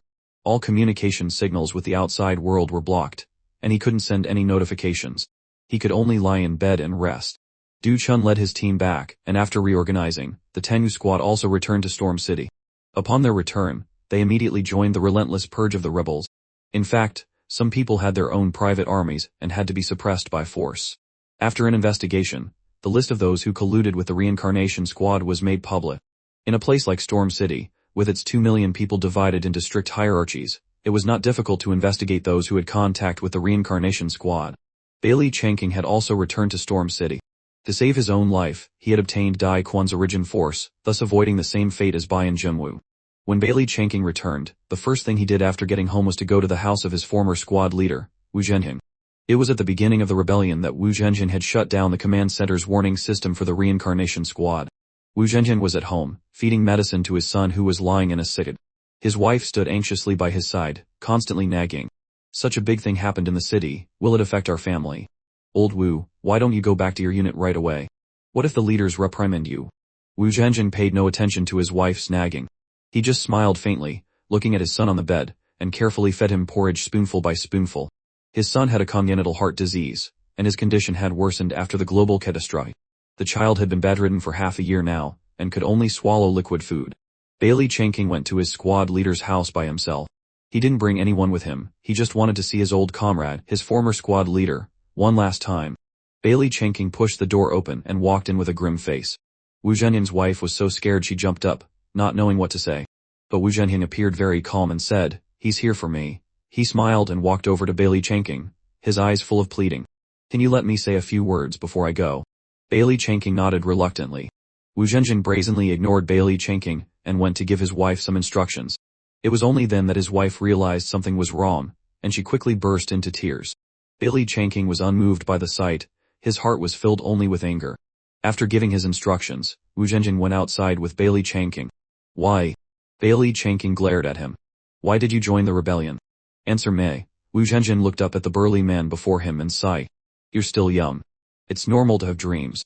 But when you get to my age, with a wife and child who both need money, you'll understand. I fought and risked my life for my superiors my whole life. But in the end, I can't even feed my wife and child. Tell me, what reason do I have to sell my life for them anymore?" Faced with Wu Zhenjin's impassioned question, Bailey Changking was suddenly at a loss for words. If it were before the global catastrophe, with Wu Zhenjin's abilities at the time, let alone feeding his family, he could certainly have given his wife and child a very good life. But now was a time of chaos, and human life was as cheap as grass. Just being alive was an extreme luxury. Even Bailey Changking himself had to struggle every day just to get a 3-bedroom, 1-living-room apartment in Zona. Seeing this, Wu Zhenjin sighed and held out his hands. "The winner is king, the loser is a bandit. I have nothing more to say. I just hope to be buried with my wife and child after they have both passed away. There are no stray dogs out there now. Buried in the snow like this, I probably don't have to worry about being gnawed on, right?" He suddenly gave a meaningful smile, veins popping on Bailey Changking's face. Click, he handcuffed Wu Zhenjin, saying in a slow and firm voice, "Don't worry. After you're gone, I'll take good care of them." A glint of light appeared in the gray despair of Wu Zhenjin's eyes. "Bailey, you..." He didn't cry when he was arrested, but now he was choking up. "Are you telling the truth?" Bailey Changking nodded. "You know and never lie." Wu Zhenjin was crying and laughing at the same time. Okay, thank you. As long as my wife and child can live well, I don't care about death anymore." Similar scenes were happening all over Storm City. The reincarnation squad's rebellion this time involved many people, and occurred on such a wide scale that it shocked everyone. After reading the report, Xu Zhan had to exclaim, "Gao Changcom's planning is indeed profound." He spent so much time, constantly using despicable means, to form alliances with various forces in Storm City, all for today's action. Lan Xinqiang snorted coldly, his eyes frigid. These people who plotted rebellion deserve to die. Kill them all. Xu Zhan looked at him intently. Kill them. Many of them are important technicians, and most don't deserve to die. They were just accomplices. If we kill them all, it will be a great loss for Storm City. How many people do we have left? Lan Xinqiang said, but it's better to kill the wrong person than to let one slip through. Letting them live is also a hidden danger. Xu Zhen thought for a long time, and then sighed. Humans are creatures loyal only to their own desires. We can't put all the blame on them for this incident. The fault lies with this world. Even if we deal with all of them and put others in power, will a similar incident not happen again? In the end, Xiu Zheng decided to handle this matter leniently. Those involved in colluding with the Eclipse organization to harm the members of the Tengu squad were executed. Apart from that, most of the remaining people received light punishments. However, this time, the organizational structure of the core units was rearranged. The purge in Storm City was still ongoing. Jang Yi had thought it would last for quite a long time. After all, this time the reincarnation squad had almost wiped out the entire nest in Storm City and killed Xiu Zheng. But unexpectedly, the purge ended rather quickly. Xiu Zheng had chosen a soft approach, only executing a few masterminds to avoid unsettling the people of Storm City. This made Jang Yi see Xiu Zheng in a new light. This was a man with magnanimity. The things he had just heard immediately made Jang Yi question it. Over 3,700 kilometers. It's so far away, and you want me to go rescue people? A meaningful smile appeared on his face. Somehow, I find that hard to believe. The coming of the Ice Age had caused a severe decline in the global population. In the territory of Huaxia alone, 90 of the people had perished. It was feared that the current population of Huaxia was only about 100 million. For Xiu Zheng to now be concerned about refugees over 3,000 kilometers away naturally aroused Jang Yi's suspicion. Xiu Zheng lowered his voice and said to him, "There is a great secret in this matter." Jang Yi couldn't help but listen attentively. Even Shi Yun, not far away, perked up her ears, afraid of missing a single word. However, Xiu Zheng glanced at her. "Yun, you go out first. I'll call you in a bit." Xu Yun looked disappointed but obediently stepped out of the room. After she left, Xiu Zheng told Jang Yi, in their communication with us, they revealed that they might have discovered a terrifying item. That item is of great significance to us, no, to all the major powers in the world. If we can get our hands on it, the strength of the entire Jiangnan region will be elevated to a new level. For Huaxia, this is an extremely important matter. Jang Yi was astonished. He looked at Xiu Zheng, unable to believe his ears. Is it really that exaggerated? What the hell is it? Xiu Zheng stared at him and said, "It's possibly the god's origin." "What is that?" Jang Yi asked. Xiu Zheng told Jang Yi the story of the god's origin. In the beginning, Shenging was able to produce Huaxia's first epsilon, Uvaluspor precisely because of the god's origin from a mineral vein in the Qinling Mountains. It's a very strange thing. No one knows when or how it appeared. The Shenzhen region has kept its existence a closely guarded secret. We were only able to obtain a fraction of the intelligence. It is said that this thing can cause human genes to evolve and reach a new level. Xiu Zheng leaned back in his long chair, his eyes filled with a look of reminiscence. I have seen a photo of that mineral. It looks very similar to what the refugees on Yanliu Island sent back. Moreover, the descriptions are also very similar. Jang Yi frowned, silently pondering, feeling that it sounded like a myth. Seeing Jang Yi silent for a long time, Xiu Zheng asked, "You don't believe it?" Jang Yi looked at him and answered honestly, "It sounds like a fairy tale." Xiu Zheng chuckled. There are too many things in this world that we don't understand. Did you know? Most of the great scientists in history turn to theology in their old age. This proves that our human perception is minuscule compared to the vast universe. He retracted his smile and said very seriously, "Perhaps there really is a creator in this world." As if afraid of having made an idealistic mistake, he quickly explained, "Of course, I don't mean the human, like God's a feudal superstition. That's also a part of science," Jang Yi said with his arms crossed.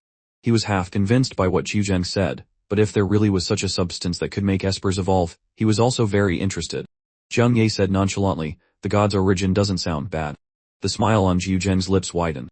"This is a golden opportunity that we absolutely cannot miss. First, we need to confirm if the thing in the hands of those overseas nations is real. If the intelligence is confirmed to be correct, and we really find the god's origin, Jang Yi, you will be our key target for cultivation." Although he knew Xiu Zheng was making grand promises, Jang Yi had to admit that he was a little moved. Moreover, if it was just a matter of bringing back the overseas nationals, it wouldn't be an overly dangerous mission. For a mission of this level, they need me to go personally. By now, he was a captain level, or more accurately a super captain level. According to what Bailey Chengking had said, Jang Yi's current Asper Index was 9,600, making him the strongest force in the entire Jiangnan region. Of course, this was only in theory, there were too many uncertain factors in actual combat. Xiu Zheng crossed his arms and said very seriously, "After all, it's a long sea journey. No one can say for sure what dangers might appear in the depths of the sea. If we send warships and too many experts, it will definitely attract the attention of other countries and regions. If information about the god's origin is leaked then, it will be unmanageable. You know, our navy's main operational range is currently around the coastline of Huaxia." Jang Yi added meaningfully, "Moreover, If we really have to rely on the Navy, we would have to contact the East Sea region. That benefit would have to be shared. Qiu Zhen chuckled. You're not a foolish person. Jang Yi bit his fingertip, beginning to weigh the risks and rewards of this mission. If the mission's content was only to bring back the overseas nationals, it meant he wouldn't have to face powerful opposing forces directly. The biggest risk factor would still come from the mutated creatures that might appear in the deep sea. Although this point was a bit dangerous, it was not without a solution. There were many experienced sailors at Zhou port. If he took them along, he could avoid most of the risks. And the reward was the chance to directly possess the so-called god's origin, allowing his strength to advance another step. Right now, if he wanted to progress further, relying solely on absorbing the origins of other espers would be very difficult. However, he was not far from that realm himself. He could clearly feel it. Either he would have to advance step by step, perhaps in another 3 years, he could achieve epsilon level strength, or he would take Qiu Zhen's mission and gamble on the opportunity. He looked at Qiu Zhen again. So, is it really as simple as just evacuating the overseas nationals? Don't think this mission is simple, Qiu Zhen said very seriously. A 3,700-kilometer sea journey, plus the harsh weather, leads to high energy consumption, and there's no way to resupply midway. For this reason alone, anyone else going would essentially be seeking death. Only you, with your spatial ability to store a large amount of supplies, can do it. Jang Yi understood in his heart. Perhaps this was the biggest reason why Qiu Zhen was sending him to the South Sea. After some persuasion from Qiu Zhen and Jang Yi's own consideration of the pros and cons, he decided to accept this mission. After all, if he didn't do it, someone else would. If those people took this opportunity to advance to the Epsilon realm, it would not be good news for him. Even in the apocalypse, I still have to compete. Qiu Zhen told him about some of the conditions for carrying out this mission. First, the region would not send too many powerful espers. Jang Yi was an esper from outside the city, so his identity could be more easily concealed. This was a favorable condition. Second, no warships were to be sent, otherwise it would easily attract attention. Based on these two conditions, Jang Yi directly told Qiu Zhen that he didn't need them to provide manpower and ships. Tianhai City could prepare them itself. However, the region had to provide sufficient fuel and weapons and equipment. Qiu Zhen agreed to Jang Yi's request. We can provide all the resources you need. In addition, I will give you an excellent assistant to help you carry out this mission. He gave a meaningful smile, like a cunning old fox. Jang Yi had a bad feeling, but he couldn't refuse, because for this mission, Storm City had to send someone along. Qiu Zhen needed to keep the situation within his control. But suddenly, Jang Yi realized something and asked, "It's not that a young lady, is it?" He deliberately emphasized the words young lady. Qiu Zhen coughed. Generally, you should call her miss. Calling her a young lady sounds a bit misleading. Jang Yi's eyes widened. It really is her. What a headache. Jang Yi didn't like her personality. Having to spend a long sea voyage with her was truly unbearable. Qiu Zhen grinned. She's my niece. You've interacted with her. What do you think? You've already said she's your niece. What else can I say? What do you want me to say? Miss Ji Yung is clearly an understanding, polite, sharp, and capable person. Qiu Zhen laughed with satisfaction. Haha, it seems you two get along well. I'm relieved then. Qiu Yung was indeed Qiu Zhen's biological niece, so Jang Yi couldn't conveniently refuse this arrangement. He asked Qiu Zhen for the authority to receive supplies, then temporarily left his office. Outside, he saw Qiu Yung leaning against the wall, her face pensive, her brows furrowed in apparent displeasure. She noticed Jang Yi coming out, and raised an eyebrow at him. Jang Yi smirked, gave a slight nod as a greeting, and then left the command center. Qiu Yung watched Jang Yi's retreating back, a look of defiance and anger in her eyes. She turned and walked into the office. Uncle, why are you making me get close to this man? I don't like him. He doesn't look the least bit refined. Compared to him, I prefer Deng Shen. She sat on the sofa, crossed her legs, and folded her arms across her chest, her face full of indignation. Qiu Zhen bowed his head to drink his coffee and said nonchalantly, to me, Jang Yi is more valuable than Deng Shen right now. I deliberately arranged for you to go to sea with him this time. You two will have several months alone together. You must take this opportunity to win him over. When the time comes, I will naturally arrange for you two to get married. Qiu Zhen smiled faintly. Jang Yi was about to become his nephew-in-law.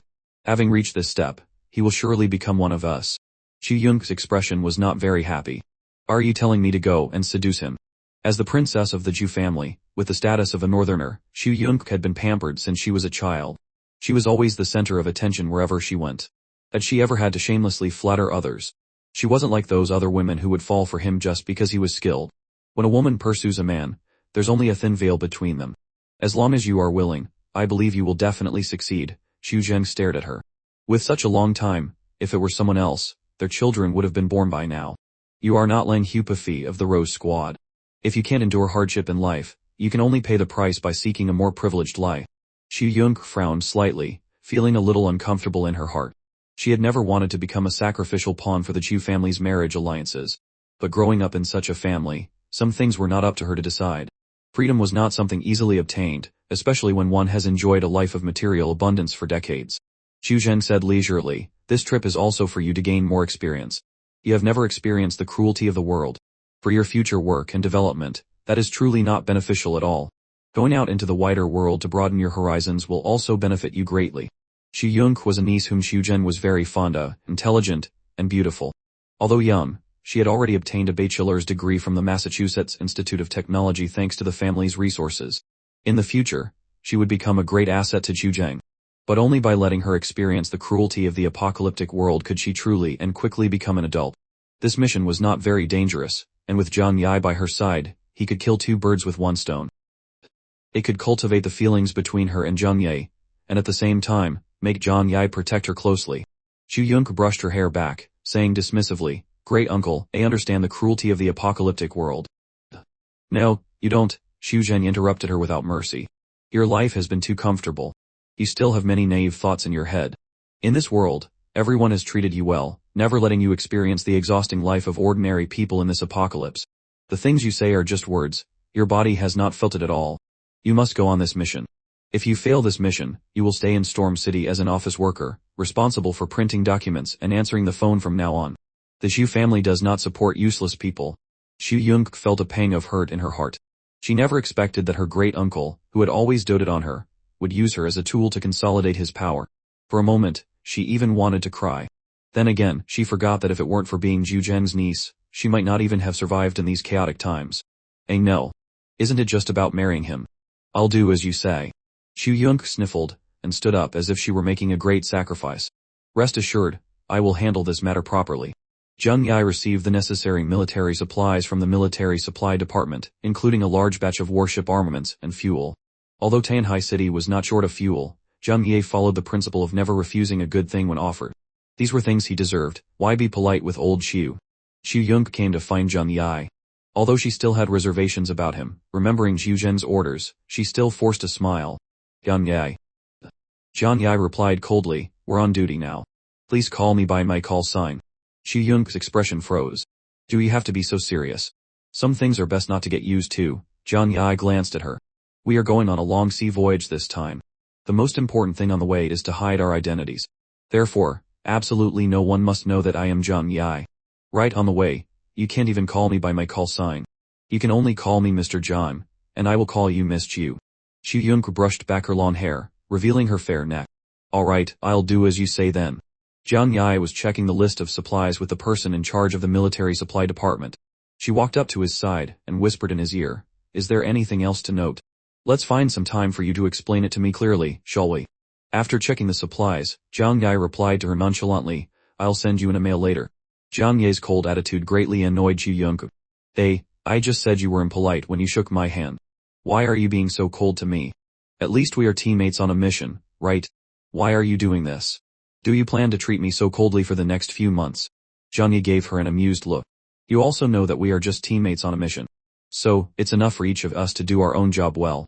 There's no need to act like we have a close relationship. Different circles don't need to be forced to integrate." With Jang Yi's current status, even Xu Zhen had to be polite to him. Of course he didn't need to flatter some Miss Chu. Xu Yung thought about her attitude when she first met Jang Yi, and couldn't help but feel a little regretful. If she had known, she would have treated him better from the start. Jang Yi said to Xu Yung, "We will depart from the seaport of Tianhai City. I don't plan to bring anyone from Storm City with us on the way. We will use the crew from Tianhai City entirely." Xu Yung nodded. "Then I will go there with you." Xu Yung was Xu Zhen's eyes and ears. Jang Yi thought so in his heart, so he didn't refuse to take her along, but he also didn't try to curry favor with her in an obvious way. After all, their mission was just to pick up the overseas nationals. There was no need for too much interaction. Jang Yi took Xu Yung and left Storm City, boarding a special plane back to Tianhai. Xu Yung carried a huge suitcase, which contained all her daily necessities. Jang Yi had no intention of helping her put the suitcase into his dimensional space. As soon as he got on the plane, he closed his eyes and rested silently. A Sigma male would absolutely not fall into a woman's love trap. After arriving in Tianhai, Jang Yi took out his snowmobile from his dimensional space and said to Ji Young, "Let's go. We'll go back to my place first." Ji Young's heart skipped a beat. "Go back to your place." She sized Jang Yi up and down and asked suspiciously, "You're taking a girl back to your place? What are you planning to do?" Jang Yi was speechless. "Are you coming or not?" "I'm coming, okay." Ji Young was a little worried, muttering to herself, wondering if Jang Yi had seen through Jiu Zheng's intentions and was planning to take this opportunity to do something to her. Although her goal was the same, she felt that this progress was a bit too fast. At least there should be some preliminary procedures. For example, Jang Yi should first be attracted to her, then fall madly in love with her, and then the two of them could logically take the next step. But now, it was clear that Jang Yi was taking the initiative. With such an uneasy feeling, she got into Jang Yi's car. "Get out. You sit in the back seat." Jang Yi saw her sit in the passenger seat and unceremoniously told her to move. Ji Young gritted her teeth in anger. "Do you have to be like this? My passenger seat is for my woman to sit in," Jang Yi said firmly, allowing no room for doubt. He could sense Ji Young's arrogance, so before setting out on the mission, he had to suppress that arrogant air of hers. Otherwise, it would definitely be a lot of trouble later. Ji Young keenly noticed the key point in his words. "You already have a girlfriend." "Of course," Jang Yi said flatly. "With a man as handsome and capable as me, do you think I would still be single?" Ji Young's eyes widened. Her great-uncle had actually asked her to pursue a man who already had a girlfriend. Thinking of her great-uncle's extremely realistic way of doing things, Ji Young reluctantly accepted the fact. She secretly told herself, "It's okay. Even if he has a girlfriend, I can still snatch him away." Ji Young considered herself hot, beautiful, and knowledgeable, besides being a noble lady from a wealthy family. She still had that bit of confidence. However, she still obediently went to sit in the back. On the way, looking at the snow-covered scenery outside, she gradually calmed down and reflected on whether her previous actions had been problematic. The mission to be by Jang Yi's side was just a task given to her by her great-uncle. In Ji Young's eyes, Jang Yi was a man with many flaws, but overall, he was still a reliable man. As long as she married him, she could enjoy a life of luxury and become the wife of an investigation captain whom everyone admired.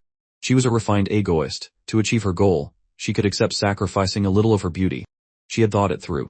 Although Jang Yi still had the habits of a common citizen, and there was a huge gap between him and her from the upper class, after they got married, she could mold him according to her own ideas. During the half-hour journey, Ji Young had already imagined her future life in her mind. Jang Yi drove to the gate of the shelter.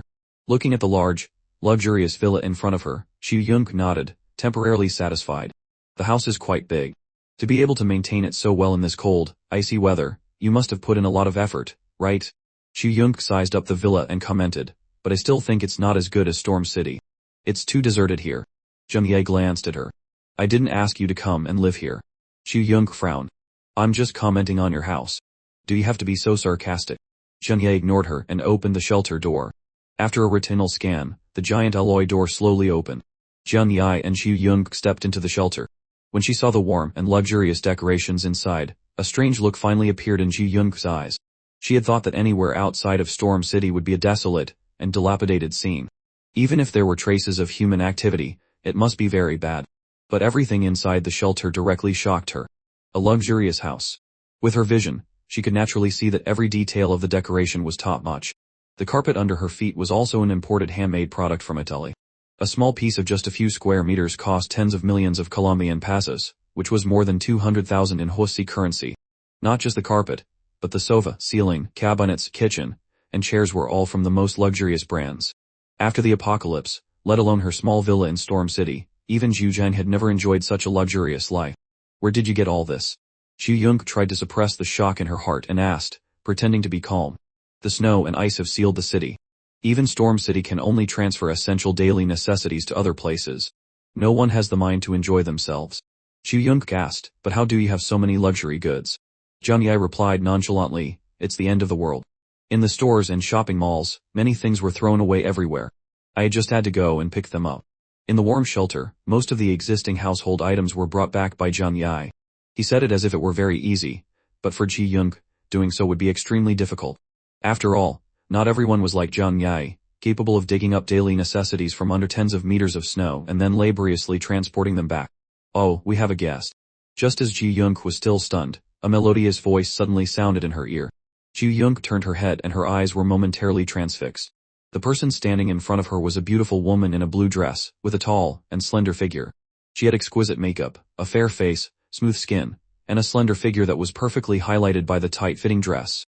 It was a perfectly proportioned figure, well-toned, not too thin. When she saw that woman, Xu Yung couldn't help but rub her own arm. She suddenly felt a lack of confidence in herself. She was clearly a beautiful and elegant woman herself, but compared to the woman in front of her, Xu Yung felt that she was inferior. Chu Kanyi smiled gently and also sized up Xu Yung. But after looking, she felt relief. Jang Yi said to Chu Kanyi, "This is Xu Yung. The higher-ups sent her on a mission with me. Please entertain her for a bit." A strange light flashed in Chu Kanyi's eyes. "Another mission? Where are you going? Is it far?" While taking off the thick clothes on his body, Jang Yi replied, "It's a secret. This is a secret mission. I can't bring many people with me." Chu Kanyi greeted Xu Yung politely. "What would you like to drink? Coffee or tea?" Xu Yung pursed her lips and replied, "Thank you, plain water is fine for me."